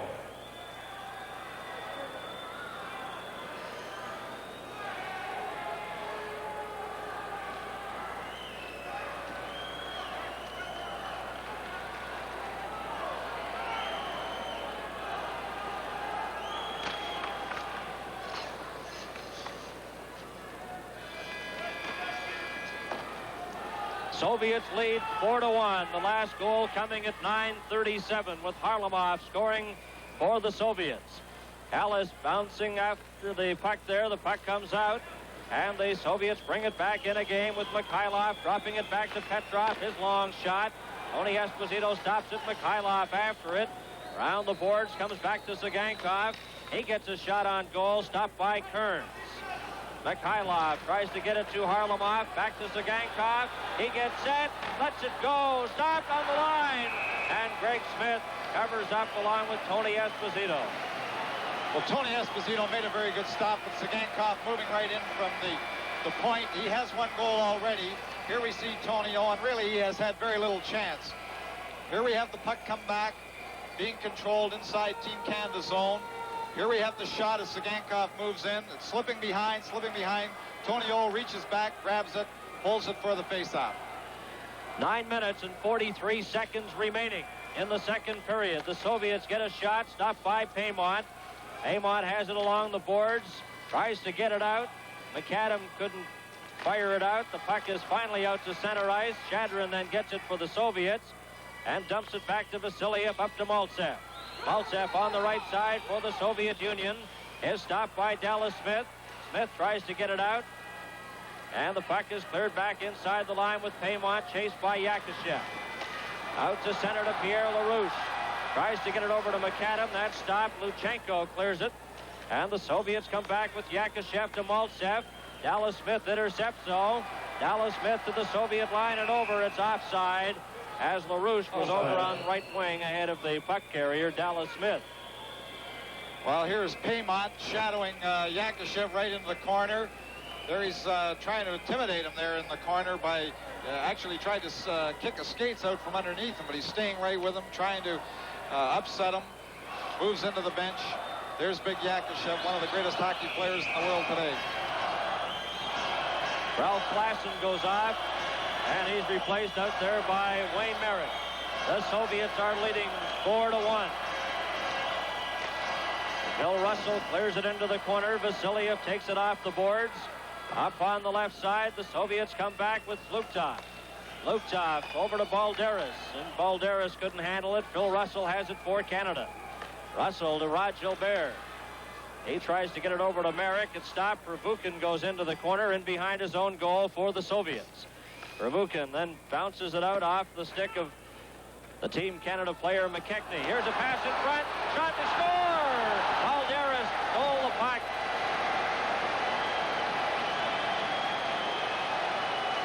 Well, McKechnie tried to throw the puck back into his own zone so that the Team Canada defender would get possession of the puck. Here he is, moving back, throws it. Balderis just jumps in there. He's got the great speed, intercepts the pass, moves it to the side, flips it up over Tony Esposito. From Vienna, this is World Championship Hockey.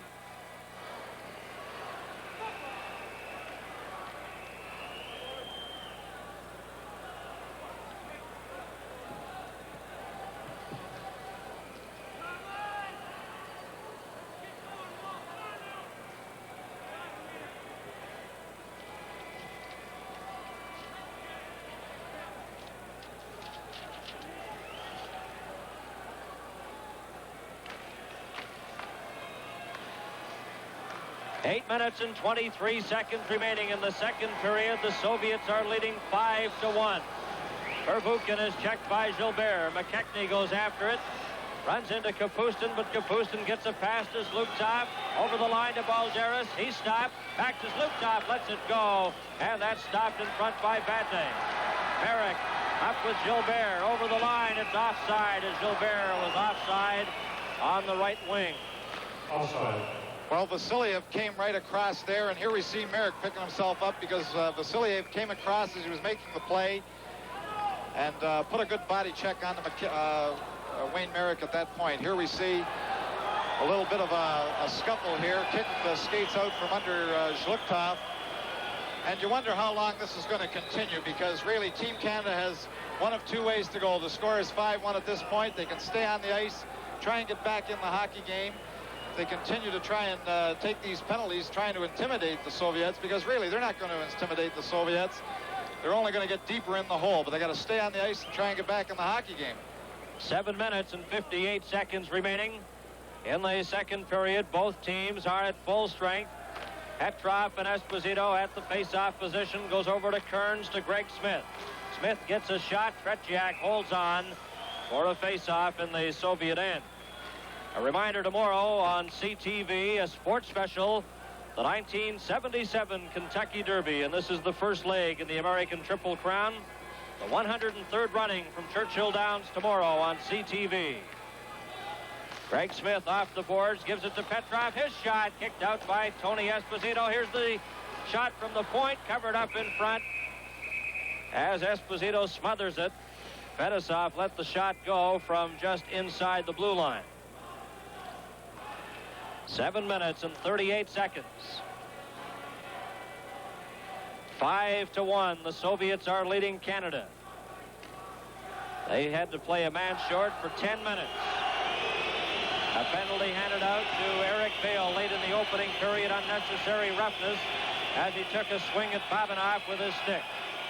And that was costly for Canada. Here's Petrov's shot. And Esposito clears it into the corner. Harlamov then around the boards. Tsygankov slaps at it. He's checked by Klassen. Petrov lets it go, and Esposito again covers up. Well, Tony O has made a few good stops here at this point in the hockey game, but the Soviet Union are just turning it on at this point. Team Canada have given the puck away twice in their own zone for good opportunities. Once from Klassen right onto Petrov's stick. Good shot, but good stop by Tony Esposito. And the face-off will be to his left. Pierre LaRouche and Petrov. Puck goes back to Dallas Smith. Watched by Mikhailov. There's a broken stick out there as the Team Canada player Paymont broke his stick. Over the line, there's a shot, and it's knocked down in front by Tsygankov. Soviets bring it back in. Petrov going in with Harlamov. Lets it go, and that hit Esposito. He's hurt. Esposito took that high on the body up in the right shoulder area. And Esposito is hurt, with trainer Rick Noonan being escorted out there quickly. Well, I don't know if Tony Esposito really saw all of that shot, because Petrov, here we see him moving in. The one Team Canada defender, Dallas Smith. He moves the puck to the side and shoots quickly. And I don't know if Tony Esposito saw all of that. You see it hit him just underneath the mask, high up on the shoulder. And he goes down. Right cheek, possibly. Well, bounced off his right shoulder, then up into the cheek, and that's where they're attending right now. Here we see it again, just to the side. The quick shot by Petrov in front of Dallas Smith. The puck high up on Tony Esposito's shoulder, perhaps onto the side of his face. And down he goes, dropping a stick.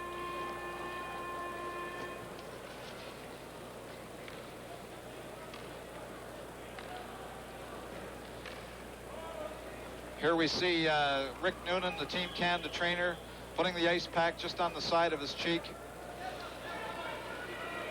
The backup goaltender for Team Canada is Jim Rutherford. And he's at the bench as Tony Esposito is being assisted off. Well, if Tony Esposito goes off the ice in international rules, he either has to be fixed up immediately and back into the crease, or the other goaltender has to go in the net. There is no warm-up period or a time when the goaltender can decide for himself whether he is capable of continuing his play or not. Here he's putting his mask back on and standing in the crease. because he's not allowed to go out unless there's going to be a change. So obviously, Tony Esposito doesn't want to go out of that net. He wants to stay in there. Well, this brings up a good point. When they had the argument about the penalty, when Tretjak came right over to the timekeeper's bench, nothing was said about that.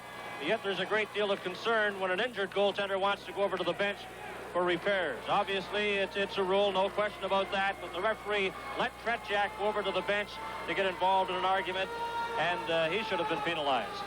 Well, here's a good move by Team Canada.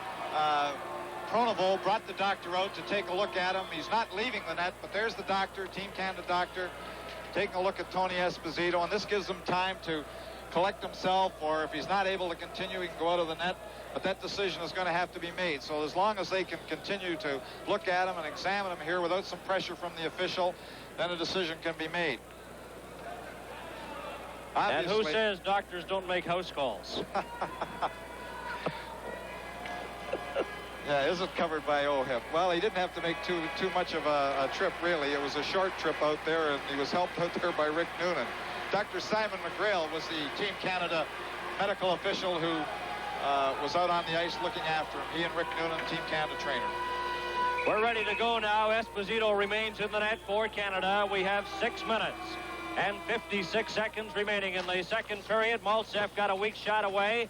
Comes back to the line. Slapped out by Paymont. Tries to get it over to McAdam. But it's broken up. The puck goes loose. Paymont goes after it. In over the line, left it there for LaRouche. Backhands it into the corner. Paymont right in front, and Shadrin brings it back for the Soviet Union. But Yakashev couldn't reach the pass. Hampton. And there's a penalty, I believe, coming up. The referee's got his arm up. Well, the referee is going to give either a holding penalty or an interference penalty to Pierre LaRouche. And that must have been a little bit behind the play, but Pierre LaRouche is quite upset. Here he is arguing with the official about the call. But he's being given the penalty, possibly for holding. This referee, Sepponen, makes up his own signals, I'm sure of it. He just rubbed his elbows with his arms flapping in front. That's an interference call, as I believe it'll be announced.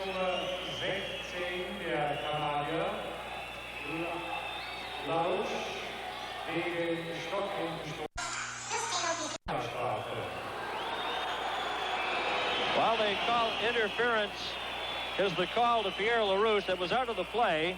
Now there's the call. Do you see the referee what he did? Number 16, LaRouche of Canada. And a 10-minute misconduct. The gate is still open.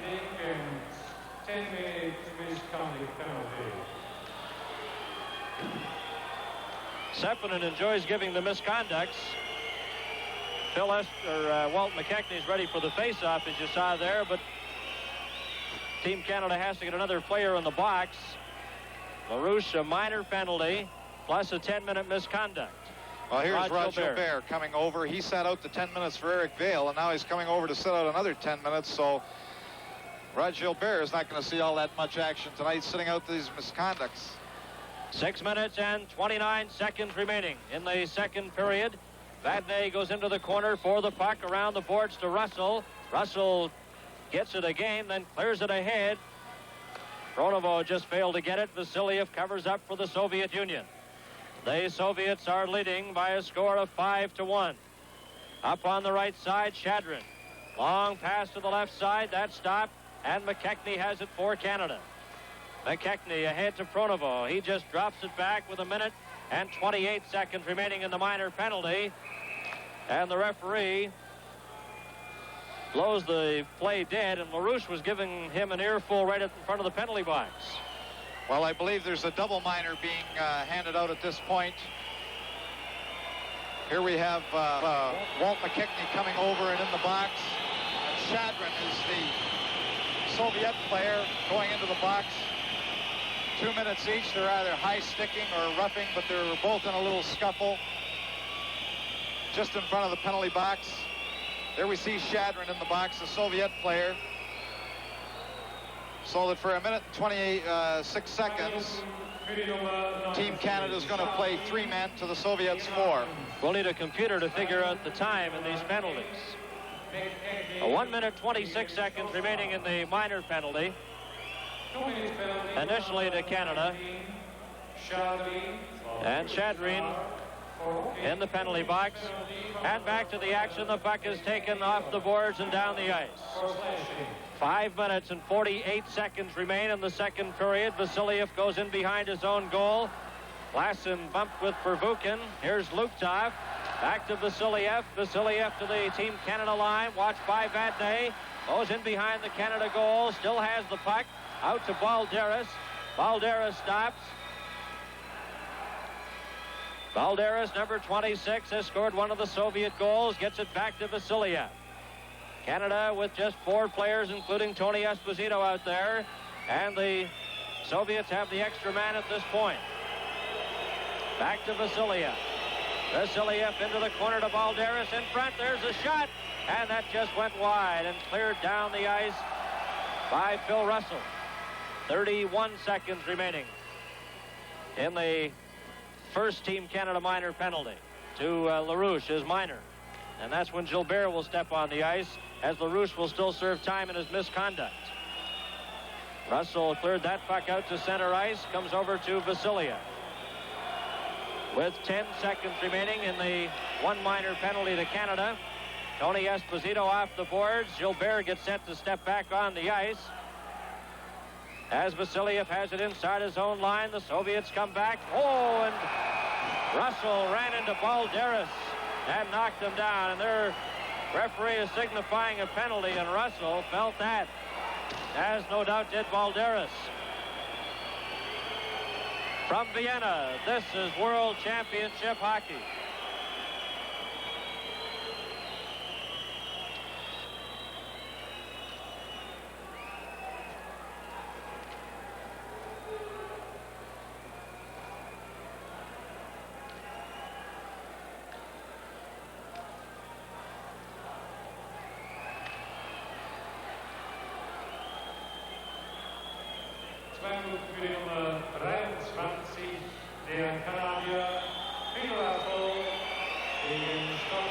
Here we have Phil Russell making his way to the box.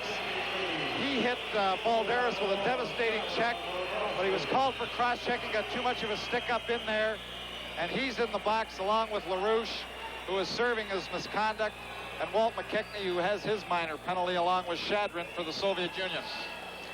4 minutes and 26 seconds remaining in the second period. The Soviets 5 and Canada 1.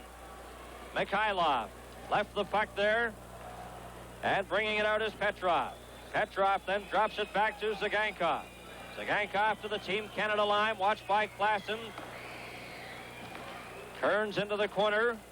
Checked by Mikhailov. The puck comes back to the line. Over to Tzygankov. He gets set. Lets the shot go. Knocked down in front. Gets the puck again. There's a shot, and Tony Esposito stops that.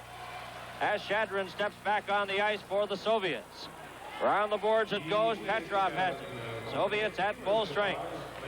And the puck is intercepted by Walt McKechnie. Watched by Mikhailov. Gives it to Kearns. Over to Greg Smith. And Smith clears it down the ice with 3 minutes and 34 seconds remaining in the second period. Tzygankov brings it out for the Soviets to Harlamov. He's stopped by Esposito. Bill Esposito, number 77, is the Team Canada player of jump. Dennis Kearns was upset, and there's an interference call against the Soviet player Tzygankov. Well, I believe the only person who's really been intimidated tonight might be the official, because really it was an interference call. Tzygankov upset Dennis Kearns, but he wasn't going to call it until everybody yelled, and then finally put Tzygankov in the box. But he's pretty slow in making these calls, and he's not too sure about the call once he's made it, but the crowd seems to be affecting his judgment. Referee tonight is Raimo Sepponen of Finland. And there'll be a lot of questions asked about his officiating in tonight's game. It is not what you'd call of World Championship caliber. Tzygankov in the penalty box with 3 minutes and 20 seconds remaining. Make no mistake about it, Team Canada has certainly deserved some of their penalties. Bale, for one, deserved his 10-minute.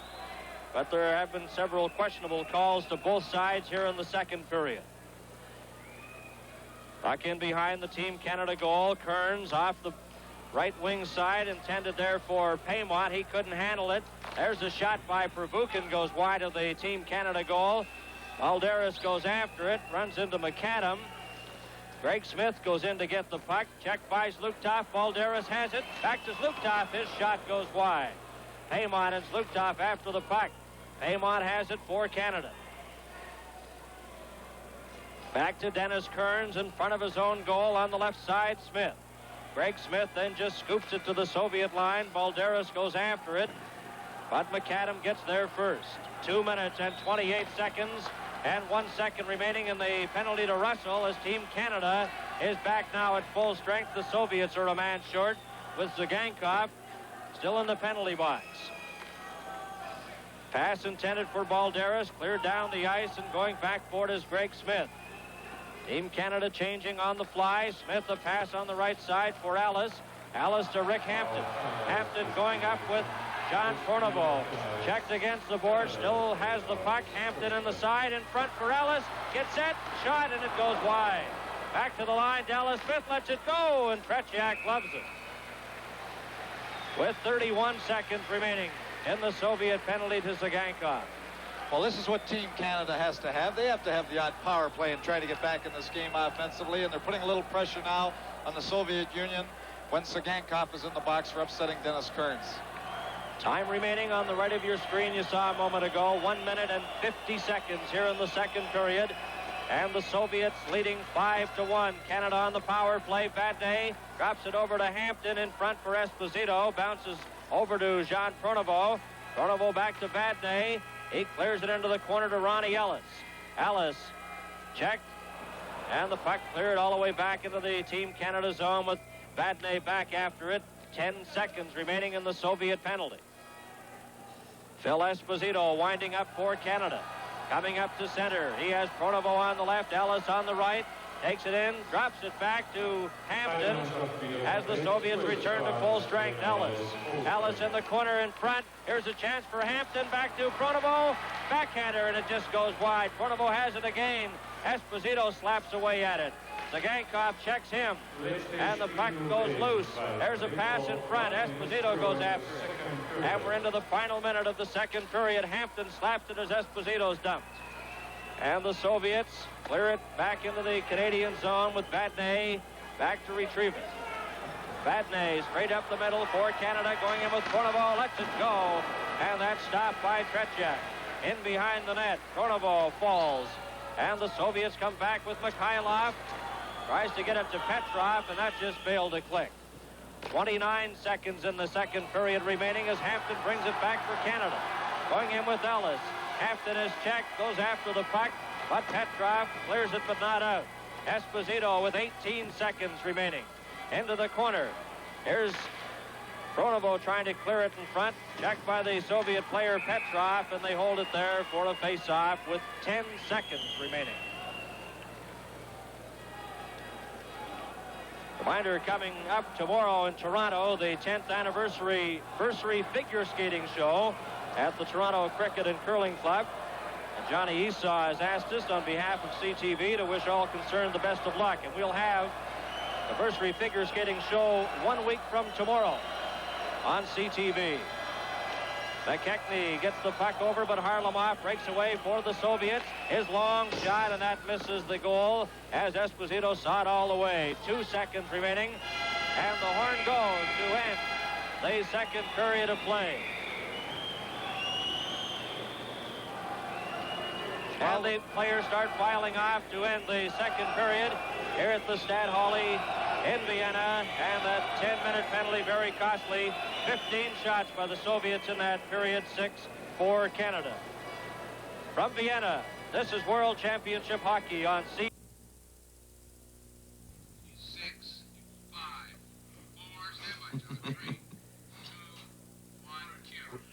Well, joining us now is the Pop Shop Kid, the only better-looking kid than Guy Sharon in the studio right now. Eddie Shack has joined us. He was down below looking at the hockey game. He's now joined us to give us some of his comments on that first period, a period that saw Canada playing 1-1, took a 10-minute penalty. Amazingly enough, the Soviets scored only 2 penalties, though they had a man advantage for 10 minutes. Now, that's something you wouldn't have believed 5 years ago. But as a matter of fact, that is what happened. And Eddie, you were right by the boards looking at it all. And what kind of a feeling did you get? Was how much of it was deserved? How much of it is recklessness? And how much of it is just totally uncalled for? Well, first of all, our players are really excited about the game, and they are going for whatever you want to say. Blood? They're going for blood, you know what I mean? And with all our players, and with our fans being there, there's such a there's something about this hockey that I don't know what makes us do or want to feel, or like, no, we can play hockey, but they don't want to hit or whatever. They just started laughing at us, and I think that's making us more angry and miserable. And with the high sticks, we are high sticking. You know what I mean? Do you think maybe, Eddie, that, and maybe you can answer this too, Guy, that instead of going into this a hockey club versus a hockey club, we're going into it as an ideology, a democracy against communism almost, and that's the battle, not a hockey game. And it's absolutely that if they would retaliate, I think that would be the best thing that ever happened to us. Then I'm pretty sure that they're in pretty good shape and they could go with any of us. Yes, but they are so well disciplined. Oh, I've seen hockey. I followed this international hockey for many years. I've never ever yet seen a Soviet player drop a stick. Never mind the gloves. Never drop a stick. And we should have known going into this hockey game that you can't do that. Because, you know, when we were on the ice, when we were at full strength, I think you'll agree with this, that we were actually outplaying the Soviets. Yet we're down 5-1, and 2 of them came after it was 1-1. They popped in 2, made it 3-1, and suddenly... 2 minutes. I don't know. Well, I'll tell you... Just a minute, I'd like to hear Guy. True, but, you know, like Eddie was saying, the emotion in a game like this is just unbelievable, and... probably what really turned it around is the major penalty that was given to Eric Vale. I think if, even at that time, if it would have been just a minor penalty, I think going into the period, maybe we wouldn't have had a deficit of maybe 5-1, and we would have maybe been able to come back and do better. But I think that really hurt the team. And as far as the emotion, I think there's really a lot inside the players, and these things, you know, they're bound to affect you, and whether the Russians, they can handle it. It seems like every year we watch them play, they might have a power play for 2 minutes, and they might keep the puck for 1:59 and then take the shot for the goal. But this is different than our brand of hockey, too. Don't you think, though, Guy, that the Russians were there to be taken tonight? There's no doubt. I really think that we outplayed them in the first period, and many times when we were killing the penalty, we did it really well, and even the last power play we had, we put all kinds of pressure.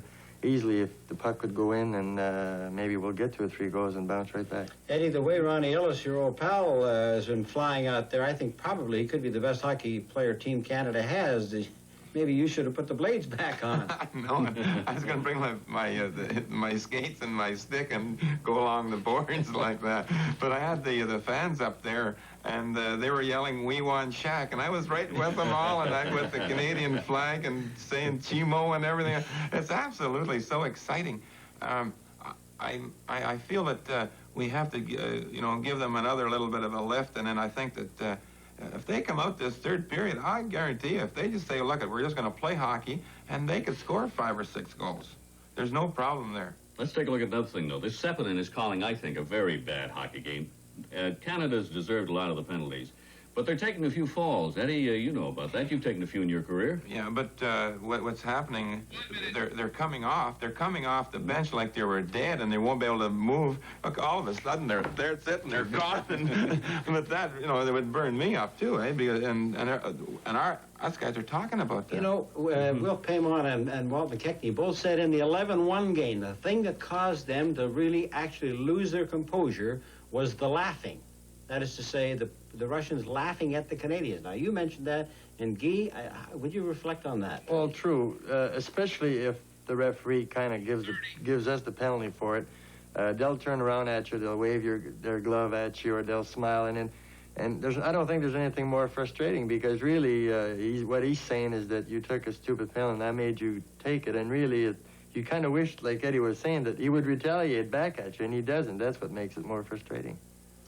This has happened for a long time, though, Guy. One day we're going to have to learn we can't win it sitting in the penalty box.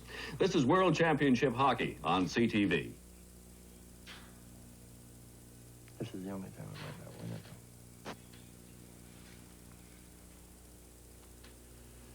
it.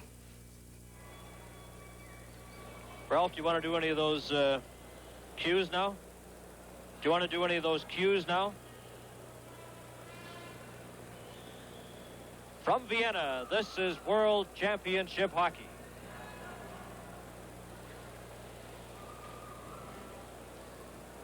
This is World Championship Hockey on CTV. Oh, just a sec, I gotta find it.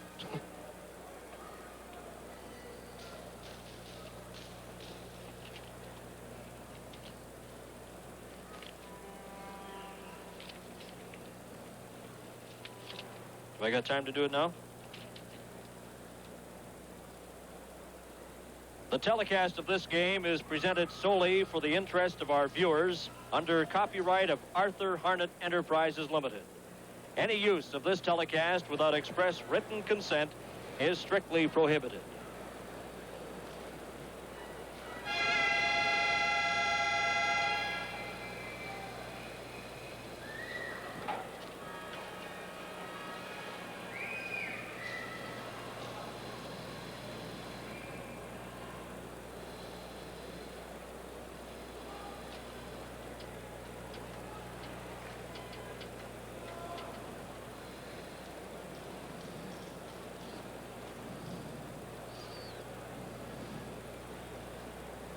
Personen.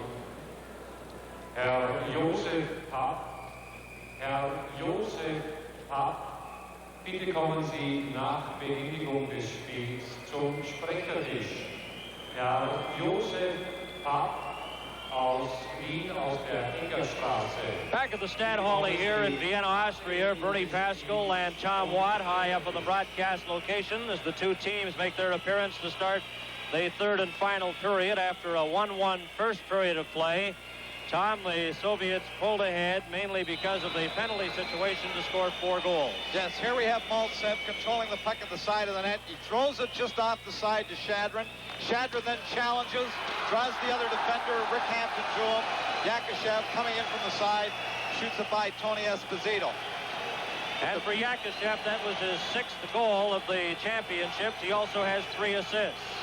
Well, the key to that play, of course, was, here we see it again, Mальцев dropping into the side with Shadrin challenging to draw Hampton to him so that Yakashev can come free off the side of the net to score the goal easily. Here we have Balderis, second power play goal in the long penalty. Just passes it over on the side to Kapustin. Kapustin has a low shot, just a perfect shot. Tony Esposito was out on the edge of the crease, but the shot just gets inside the post. Good shot, second power play goal on that penalty to Eric Bale at the end of the first period. Here we have Balderis, this young pair, Balderis and Kapustin, very exciting. Balderis throws it over. Here's Tony Esposito out of the top of the crease, but the shot is just inside the post for the second power play goal. Now this is real skill. Here's the long pass from Petrov. You notice Harlamov just tip it to Mikhailov. Mikhailov threw in the 2-on-1 situation for the goal by Harlamov. Well, Harlamov getting that goal, and that was his 9th goal of the championships. And he's certainly still one of the mainstays of this Soviet hockey team. Well, this is what the Soviets like to do. They like to throw this long pass. Here it is again. Petrov, the long pass out of... Look, just that little tip from Harlamov over to Balderis. Balderis realizes he's got the 2-on-1 situation, shoves it through, drawing out the goaltender, putting it home. You mentioned Balderis, Tom. He set up a couple of goals, and he also scored a goal in that second period. Well, here are the goals that kill you. Now, Walt McKechnie going back into his own zone. Tried to throw the pass across to Carol Badney in his own zone.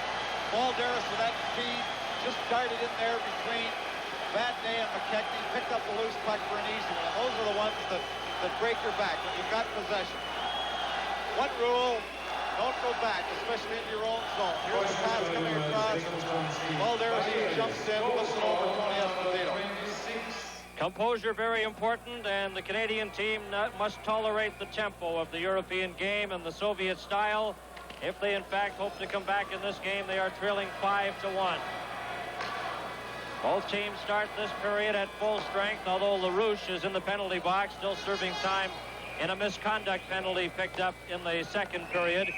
And right off the start here, Tsagankov iced the puck, and the Soviets are guilty of the first infraction here in the third period, with the face-off back in their zone. Well, just as we saw the highlight on the long pass from Petrov, this is what the Soviets like to do: counterattack quickly, throwing it out of their own zone, and frequently they're called for icing when that pass goes astray and down the ice. Phil Esposito gets a shot, stopped, Klassen the rebound in front, and it's cleared down the ice and stopped at center by Kearns. Kearns of Canada on the left side for Klassen. That just failed to reach him. Greg Smith at his own line, backhands it to Esposito, goes down into the corner with Fetisov back for it for the Soviets. Fetisov bumped and knocked down by Ralph Klassen.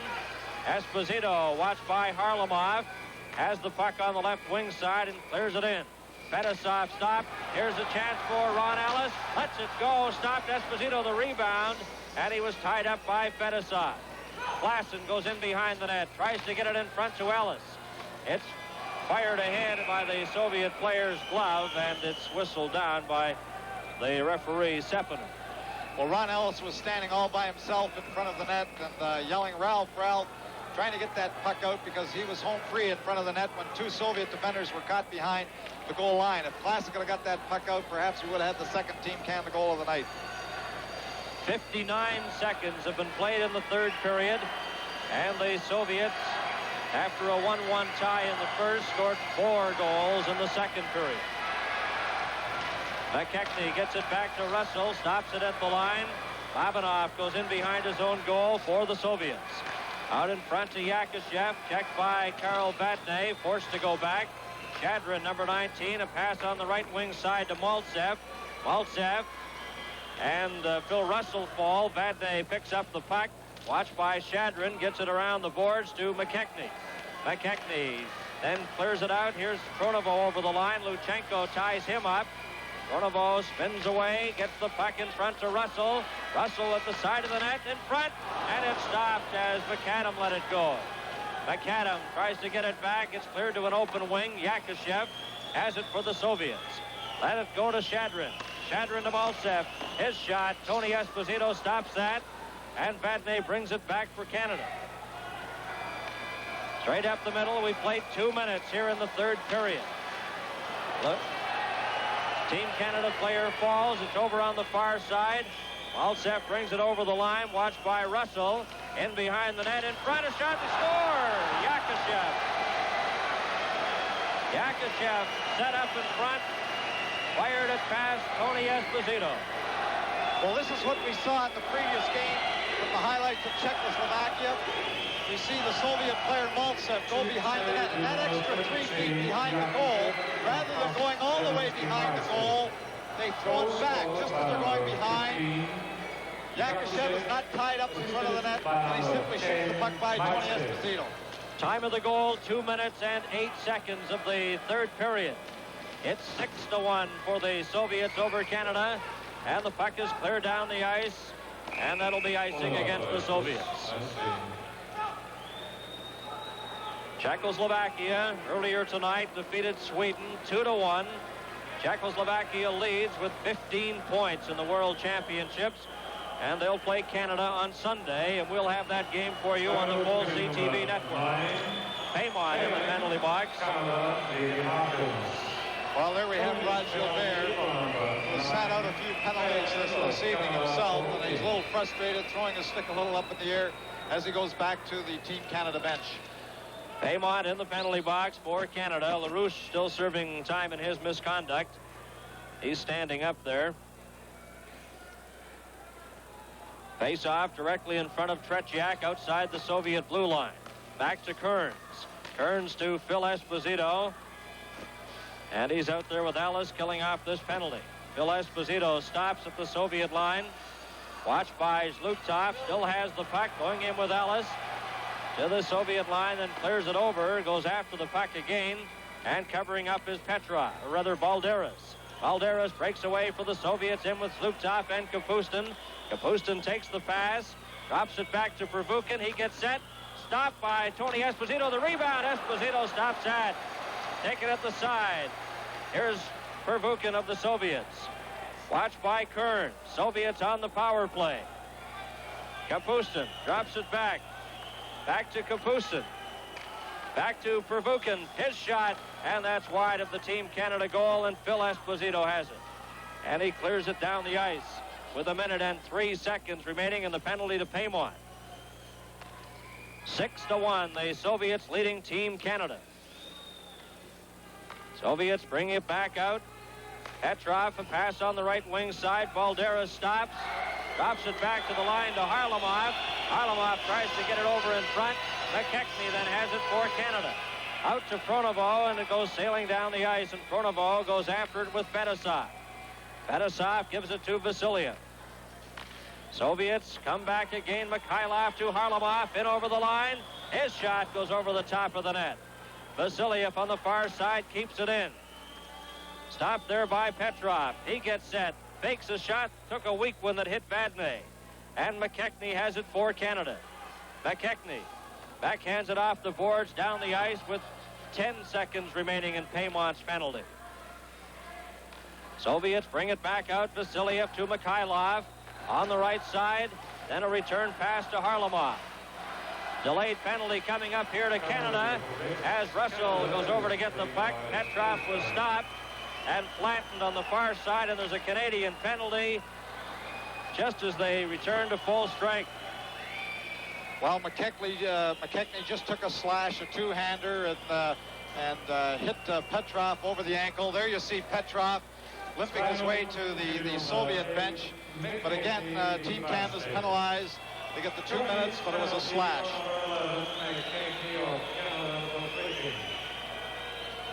From Vienna, this is World Championship Hockey.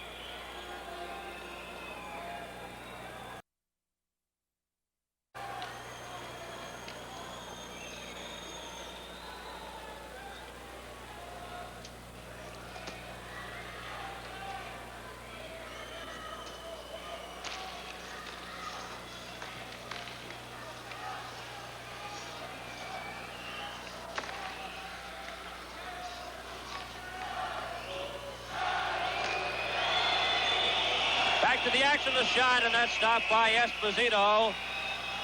And he covers up at the side as action resumed quickly, and Esposito had to be sharp. With McKechnie in the penalty box, Canada again a man short, and they trail 6-1. Well, we have 15 minutes remaining in this period, and we've already served perhaps 3 minutes being shorthanded, and there's no way that Team Canada is going to get back in the hockey game this way. And the fact the Soviets, they have no mercy on you. They'll make it 100 if they can when they get you on the run. They don't let up. They keep trying to add up that score. Here we have McKechnie in the box, getting a new stick from the Team Canada bench.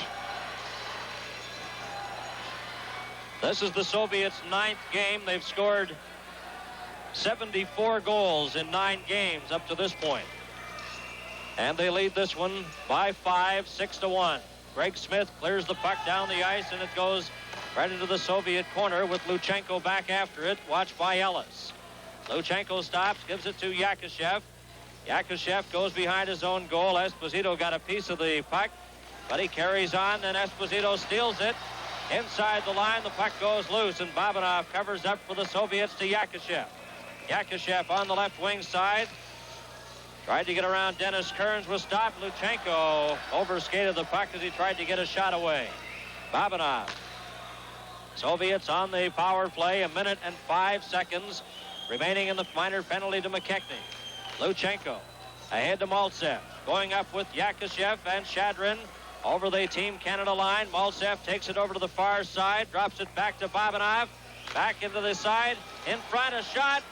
And it hit a player and stopped in front. They score. Shadrin on the rebound as the puck initially hit Greg Smith, and he had his skate tied up in the mesh.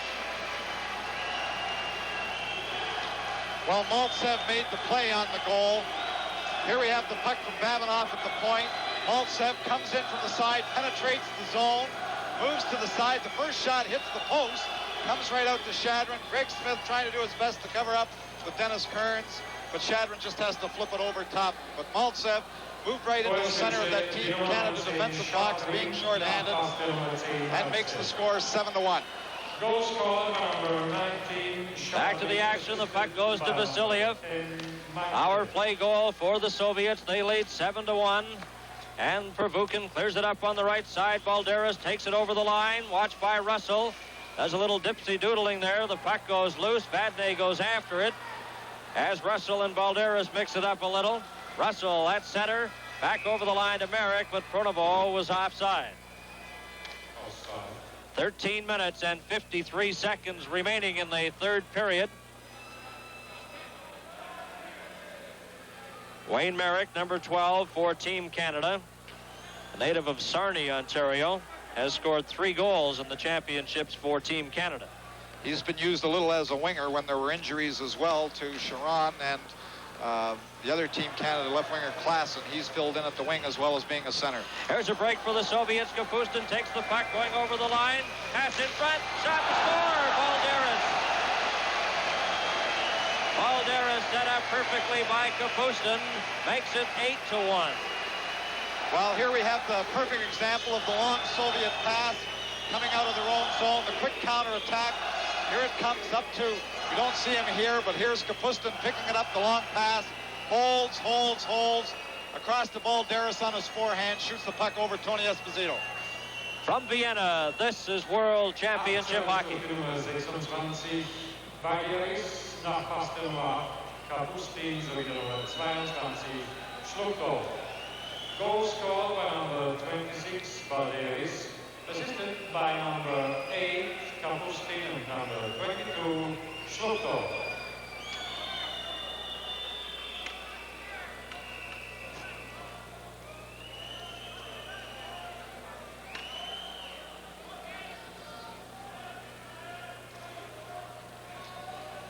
We've reached the 6-minute, 20-second mark here in the third period, and the Soviets are leading 8-1. Referee is Sepponen of Finland. He drops the puck. LaRouche takes it over to Paymont, and it's offside at the Soviet line as Paymont then mixes it up with Fetisov, number 24. The 2 linesmen tonight wearing jersey number 9 is Kaislav of Finland, and Toemen of Holland is wearing sweater number 11. Wilf Paymont of Canada, number 9 on right wing. Puck's knocked down and taken by Rod Gilbert. His backhander goes wide of the Soviet net. Fetisov into the corner, then gets by Rod Gilbert, clears it out to Harlamov, but he can't get his stick on it. And back after it is Hampton. Hampton for Canada. Pass ahead for LaRouche. Up to Paymont on the right side, but Fetisov broke that up.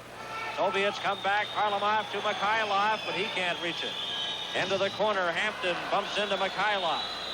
After the puck is the Team Canada player, LaRouche.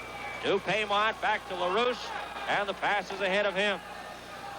Tsagankov takes it, but it's icing against Team Canada.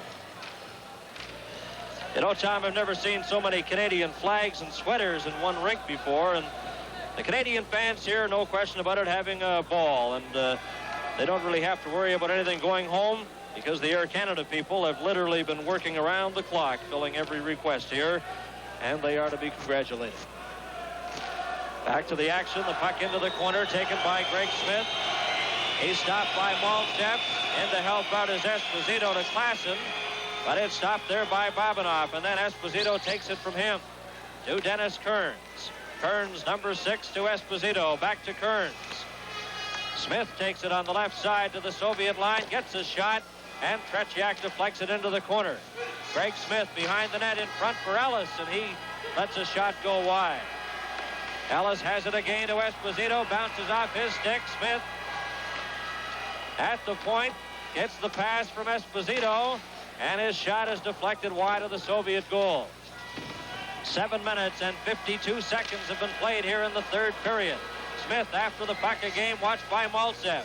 Gets it in front to Klassen, a bouncing puck.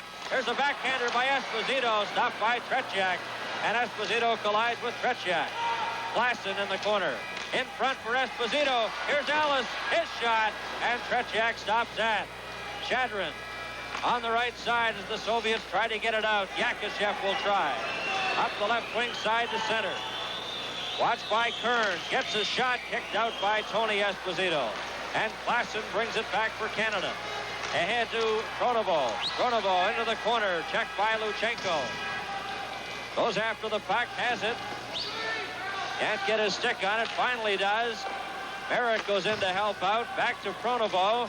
Kronovo at the side of the net. Then bumped by Luchenko. Gets it in front. And the puck is loose. Merrick swings away at it. Luchenko clears it out to center. Here's a break for the Soviets. Mальцев in with Yakashev, but he's stopped by Russell. McKechnie on the right side to Kronovo. Out to Merrick. Merrick. McKechnie shot. Hit the post. And bounces to the blue line. Kept in, then bounces out over Phil Russell's stick. 10 minutes and 48 seconds remaining in the third period. The Soviets 8 and Canada 1. Vadnais ahead to Merrick. And he put it right onto the stick of Zluptov, and the Soviets bring it out again. Long shot taken by Pervukin, handled easily by Tony Esposito. Kapustin at the side.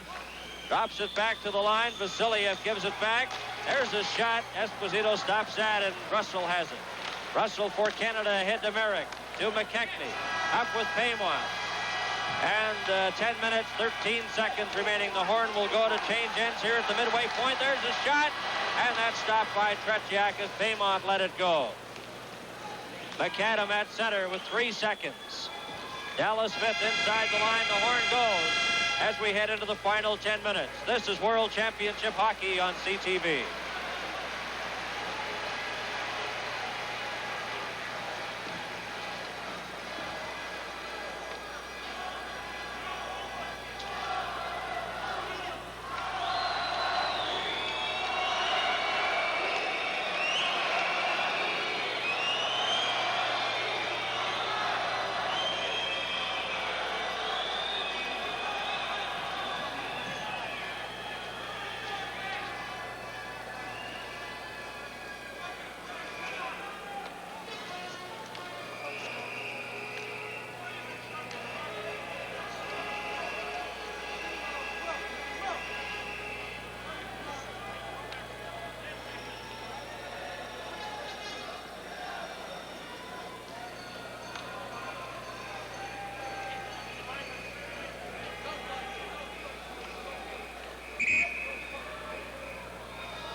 Final 10 minutes of the third period in the game, with the Soviets leading by a score of 10-1. The puck cleared into the Soviet zone with Cygankov after it. 8-1 the score for the Soviets. Hampton has the puck. Checked by Mikhailov. Mikhailov drops it back to Harlamov. Harlamov circling around inside the Team Canada line. Back to Fetisov, and his shot goes wide. Paymon has it for Canada. Checked there by Petrov. Then Mikhailov took it away from him. Dallas Smith goes after it. Petrov bothering him. Puck goes in behind the Team Canada goal, and Hampton has it. Hampton stops and then goes back with 9 minutes and 19 seconds remaining in the third period. 8-1, the Soviets are leading. Hampton clears it out to center ice, where it's stopped by Fetisov. Over to Mikhailov. Harlamov over the line. Fakes, gets a weak shot, stopped by Esposito. In the corner goes Mikhailov. In front, Petrov shot. Backhander stopped by Tony Esposito as Harlamov was parked right at the crease. Well, here we have Paymon again. He's putting his stick up in Harlamov's nose, and it really doesn't matter at this point in the hockey game, no matter what he's doing to him. Tom, we'd like to offer our congratulations to the 3 Memorial Cup finalists. Ottawa, Sherbrooke, and the new Westminster Bruins. The Memorial Cup opens this coming Sunday at Vancouver's Pacific Coliseum, and we'll have the final game May 15th on the full CTV network. And we remind you, tickets for all the Memorial Cup playoff games in Vancouver at the Pacific Coliseum are on sale right now, and that should be some week in Vancouver. Back come Team Canada. Klassen takes the puck, then is stopped by Mальцев. 8 minutes and 42 seconds remaining. Greg Smith gets a shot. Tretjak gloves it and holds on. Well, here's a player who probably, because the team is scoring a lot of goals in this tournament, the Soviet Union, great offensive machine, is not getting all that much credit. But Tretьяк has been steady in every one of the games, even the games that they lost to Sweden and Czechoslovakia. Puck cleared down the ice by Esposito. There will be no icing as Dennis Kearns goes back for it. Both teams are at full strength here. Greg Smith. A costly penalty to Eric Vail resulted in 2 Soviet goals in the second period, and that turned the game around completely. Round the net goes Ellis. At the side, in front to Kearns. His weak shot was stopped, and Yakashev has it, checked by Ellis. Greg Smith then covers up at center. Smith over the line. He's dumped. No penalty there. Smith goes after the puck. Watched by Shadrin. Still has it. Dumps it back to Ellis. Ellis behind the goal in front to Esposito, and it just bounced off Babanov and went wide. Here comes Yakashev. Yakashev down the left wing side for the Soviets. And Klassen picks up the loose puck in front. Overskates it. Esposito carries on. Esposito straight up the middle for Canada. Over the Soviet line. Still has it. Watched by Luchenko. Goes behind the Soviet goal. Esposito stops the pass in front, and it's knocked down, and Kapustin comes back. Kapustin for the Soviets. Going in with Mальцев. Over the Canada line, into the corner. Watched by Russell. Behind the Canada net in front. Here's Luktov, and that's kicked out by Esposito. Canada with Bill Esposito carrying the puck. Backhands it to an open wing. And covering up is Babanov. He's checked by Pronovo. 7 minutes and 8 seconds remaining in the third period. 8-1 for the Soviets. Puck is cleared. McKechnie stops it at center. Off the boards. Pronovo goes in after it. Watched by Pervukin and checked. Luktov tries to get it out. Pronovo keeps it in. Merrick in the corner in front. And it comes all the way out to center with Bill Russell after it. He's watched by Balderis. Clears it right onto the stick. Here's Luktov over the line. And checked by Badney. Pronovo runs into Luktov. McKechnie brings it back for Canada. And it just rolls out to center ice. Balderis slaps it over there to Pervukin. McKechnie checks him. Vasiliev in behind the net to Pervukin. 6 minutes and 22 seconds remaining in the third period. The puck stopped at the line, but it's offside. And the shot was taken. Now Tretьяк and McKechnie exchange a few words. As Tretьяk unhappy, McKechnie let that shot go after the whistle had gone. And there's a delayed penalty coming up. From Vienna, this is World Championship Hockey.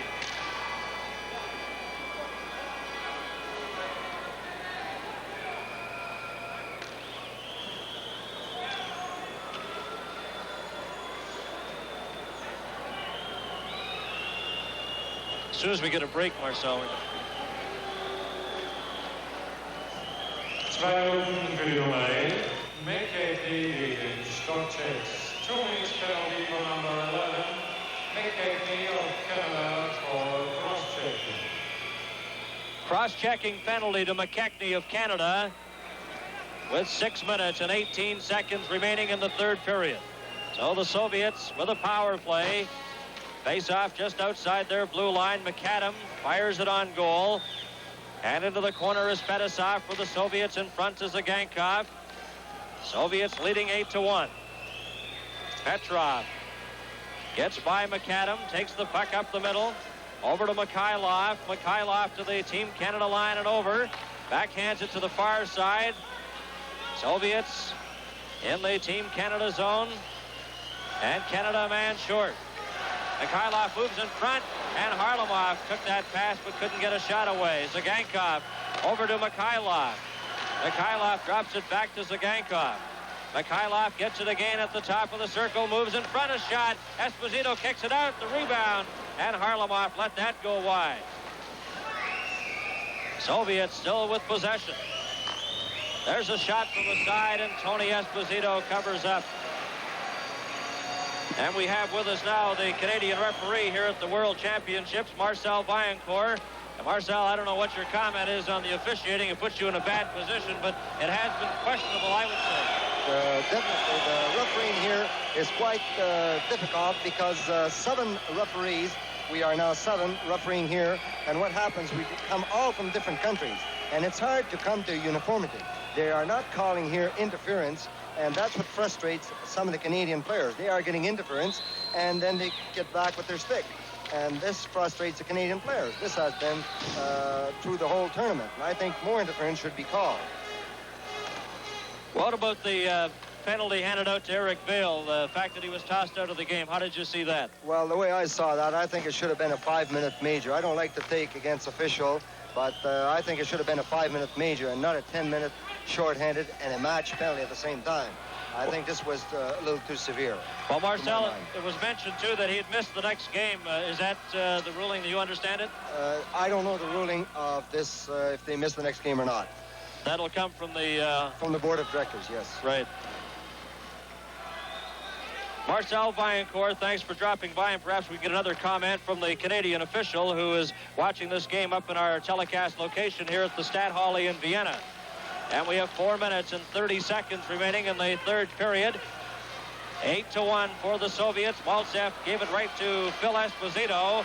Esposito has it off the boards into the Soviet zone. And back into the corner. And coming back out with it is Luchenko. As Canada returns to full strength, McKechnie's back on the ice. Yakashev's shot, and it goes high out of play into the screening on the far side. 4 minutes and 9 seconds remain in the third period. And Marcel, as you're mentioning, it does create a lot of problems. The language barrier, working with linesmen that are Finnish and German, it creates a lot of problems. Definitely. You have a Finnish, Czechos, and they're all different countries. And the language on the ice, you know, to the players themselves. When I refereed the Czech-Sweden game the other night, I couldn't understand what they were saying to me. And I had two linesmen that couldn't even speak English. And even the announcer downstairs couldn't even say a word of English. So it was quite difficult for me to try to let them know exactly what was going on in some of the penalties handed out. Canada has the puck, and it's taken by McKechnie. McKechnie checked there by Zhlukov, and the Soviets come back to gain that lead pass intended for Balderis. And back over the line is Pronovo, but it is offside at the line. What about the system now, Marcel, using the three-man officiating staff? Definitely. This is the first year they've used the three-man system down here, and the linesmen are not too used to that, either the referee. They're used to depending on another referee to call some of the penalties. And this creates a little problem because it's their, like I say, their first year as a three-man system, but I'm sure they've adopted for a long time, and it's going to be that way from now on. Okay, our thanks to Marcel Vaillancourt, the Canadian official, for joining us up in the broadcast location here. And the puck is taken by Vasiliev at center and stopped there by the Team Canada player, Merrick, as Pronovo fell right in front of his own bench. 3 minutes and 9 seconds remaining here in the third period. 8-1, the Soviets are leading. And they have the puck now with Zhlukov carrying it out. Back to Kapustin. Kapustin setting up in front. His shot. Esposito kicked that out. Bill Russell gives it to Vadnais. Watched by Kapustin, ahead to McKechnie. Up on the right side. Over the line, Paymont tried to get it in front, or rather Merrick. There's a shot, and it goes wide of the Soviet net, comes back to Russell. His shot hits a skate in front and goes wide. Vasiliev around the boards. Vadnais keeps it in and gets a shot on goal, and Tretьяк holds on. Well, the Soviets at this point of the hockey game are avoiding quite a bit of the contact. They feel, obviously, tomorrow when they play Sweden and Canada plays Czechoslovakia, that game with Sweden is very important if they're to win the gold medal. So they're trying to stay away from Team Canada with an 8-1 lead, 2 minutes and 32 seconds left in the hockey game. Face-off will be to the left of Tretьяk. Puck is dropped, and the two centermen are tied up. It's back to Hampton, lets it go, and Tretьяk loves that and will take the face-off in the same position again. A reminder tomorrow on the full CTV network, the first leg of the American Triple Crown, the 103rd running of the Kentucky Derby. And also on CTV tomorrow, we'll have highlights of the World Hockey Championships. Check your local listings for time in your area. Harlamov shot, stopped there by Rick Hampton. And it got tied up in his equipment there, and we have a whistle. With 2 minutes and 12 seconds remaining. 8-1, the Soviets leading. Mikhailov wearing jersey number 13. He leads the championships in goals. He had 12 going into this game tonight. Back to Czagankov. And Petrov just deflects it back to the Canadian side of center ice. Into the final 2 minutes. McAdam has the puck on the left wing side, clears it to the Soviet line. And McAdam goes after it. He's stopped. Carrying on is Petrov. Inside the line. Cleared out to Mikhailov. Back to Petrov. Petrov over the Team Canada line is stopped. And Dallas Smith clears it, but not out. McAdam goes in to help out. Gives it to Hampton with 1 minute and 35 seconds remaining. McAdam over the line. Misses a check. Puck is knocked in offside by Dallas Smith. Memorial Cup is coming up in Vancouver, and the final game will be seen on the full CTV network May the 15th. And the 3 teams taking part will be Ottawa, Sherbrooke, and the new Westminster Bruins. And tickets for the Memorial Cup are now on sale. On Sunday on the full CTV network, we'll bring you the game here from Vienna between Canada and Czechoslovakia. And the Soviets, with a victory here tonight, will move 1 point back. There's a shot, and Esposito stopped that from Shadrin. Czechoslovakia leads with 15 points. The Soviets and Sweden have 12 each. But the win here tonight for the Soviets would give them 14.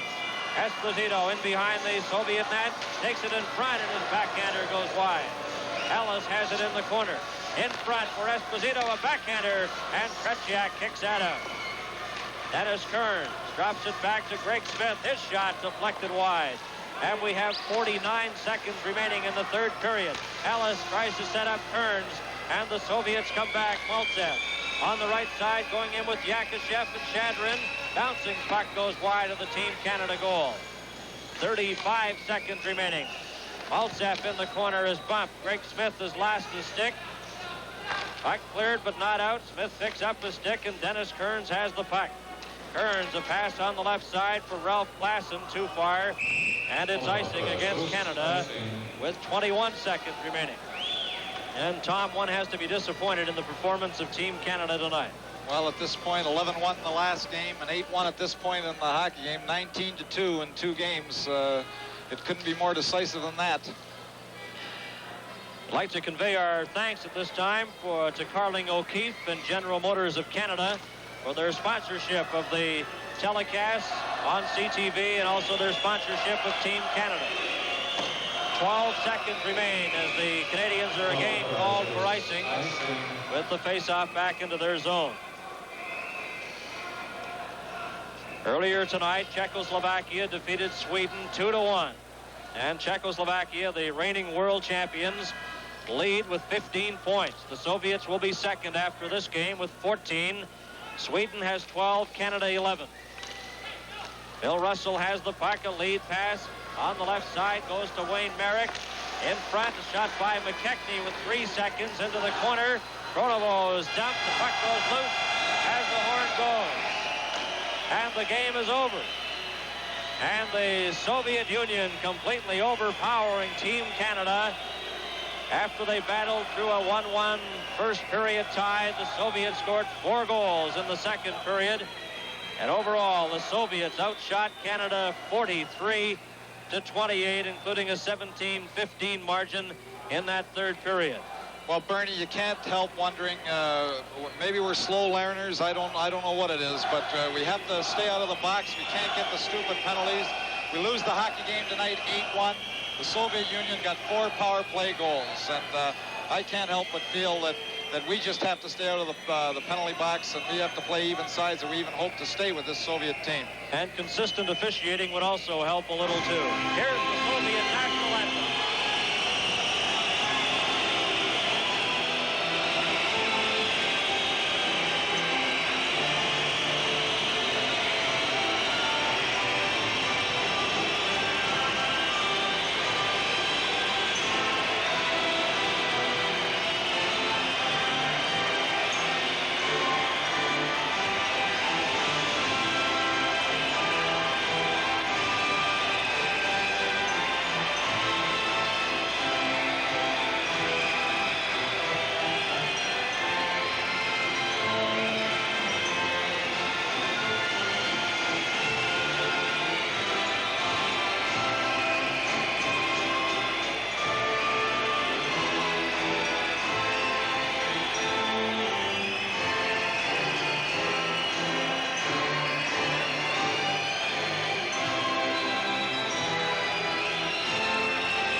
This is World Championship Hockey on CTV.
Czechoslovakia now has 15 points. Canada 13. The Russians, I'm sorry, let's just double check that. I'm reading the if column. The Czechs have 15. Did you find us a couple? 14, yeah. Sweden has 12, and Canada has 11. Al Iglson, we thought we had come from that 11-1 to a new pinnacle, and we were looking for a plane, and when they stayed on the ice, they played to that plane, and I think at points when the lines were working, they outplayed the Russians, but that was... Well, we were playing shorthanded 32 minutes, and I'm surprised that when you play 32 minutes shorthanded against the Russians, that they don't get more than 8. Well, they got 4 goals on power plays. I think what happened, John, from the team's point of view, we played so well in the first period. Then with a couple of minutes, an unfortunate penalty. I can't blame Vail because the Russian just lined him up from 15 or 20 feet, hit him so hard, his helmet came off. The ref didn't even call a penalty until Vail took the swing, and then he called a double penalty. Only the difference was that it was 2 minutes to Canada and 10 to Canada and 2 minutes to the Soviets. They hung on well. They killed 6 minutes of that 10 minutes penalty, and then boom, 2 goals in 24 seconds, and the roof fell in. You can't blame Tony Esposito. All we can blame is the fact that with the Soviets, you can't get any penalties, whether they're deserved or undeserved, because they're too good a hockey club.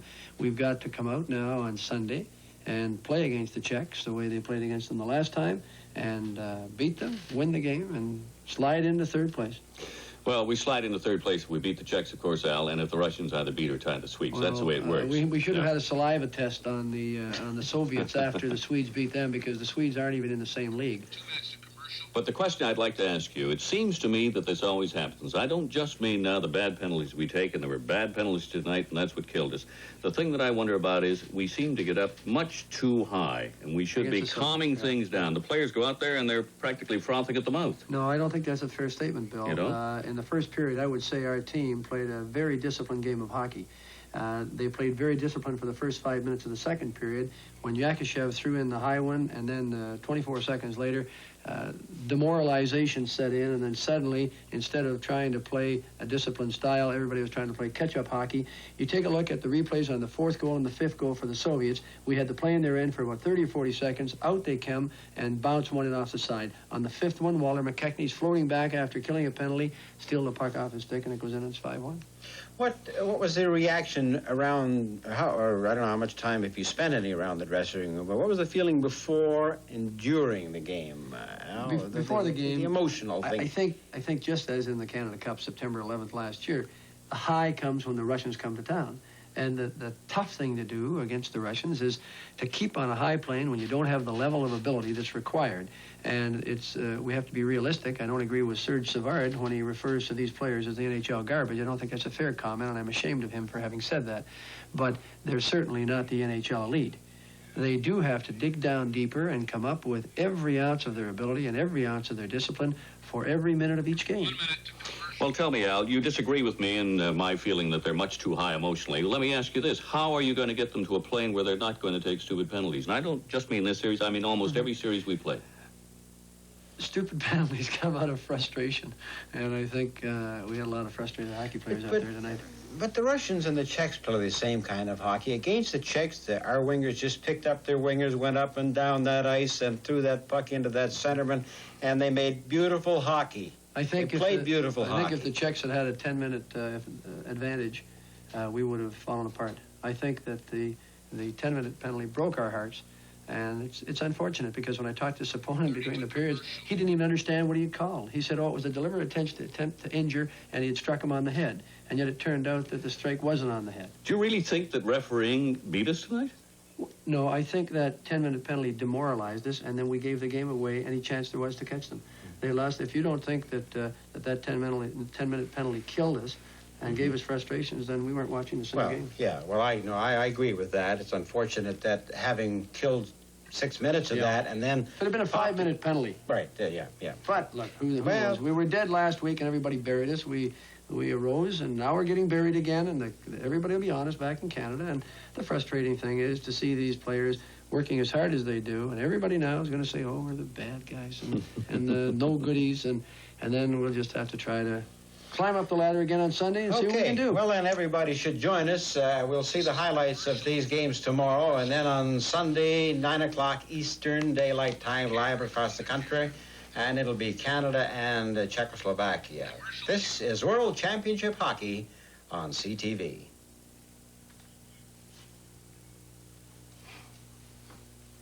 Okay, John. Now you've got a wrap. You want to talk some more with him?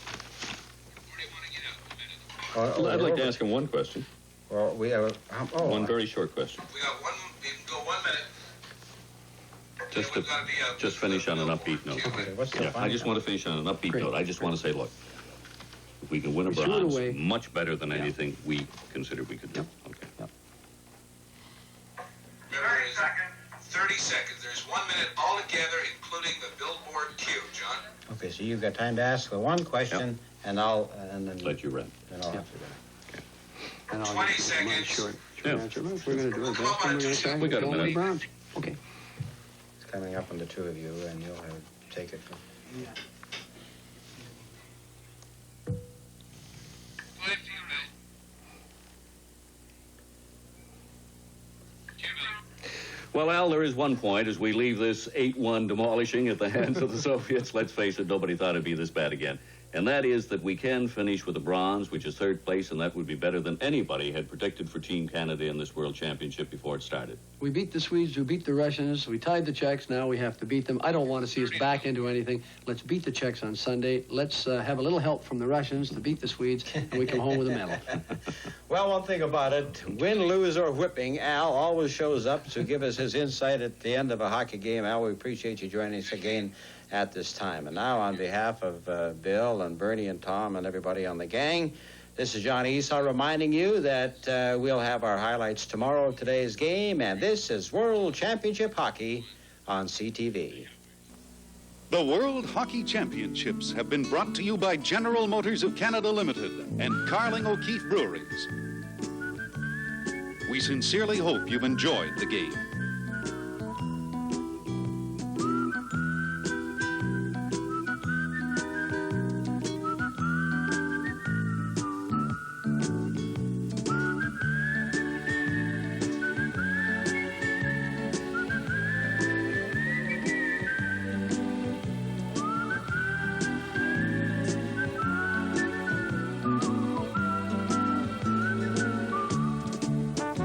Just a short notice to all CTV stations that although today's game ended earlier than was expected, we will provide additional programming until 6 p.m. Eastern Time, following a 2-minute local timeout.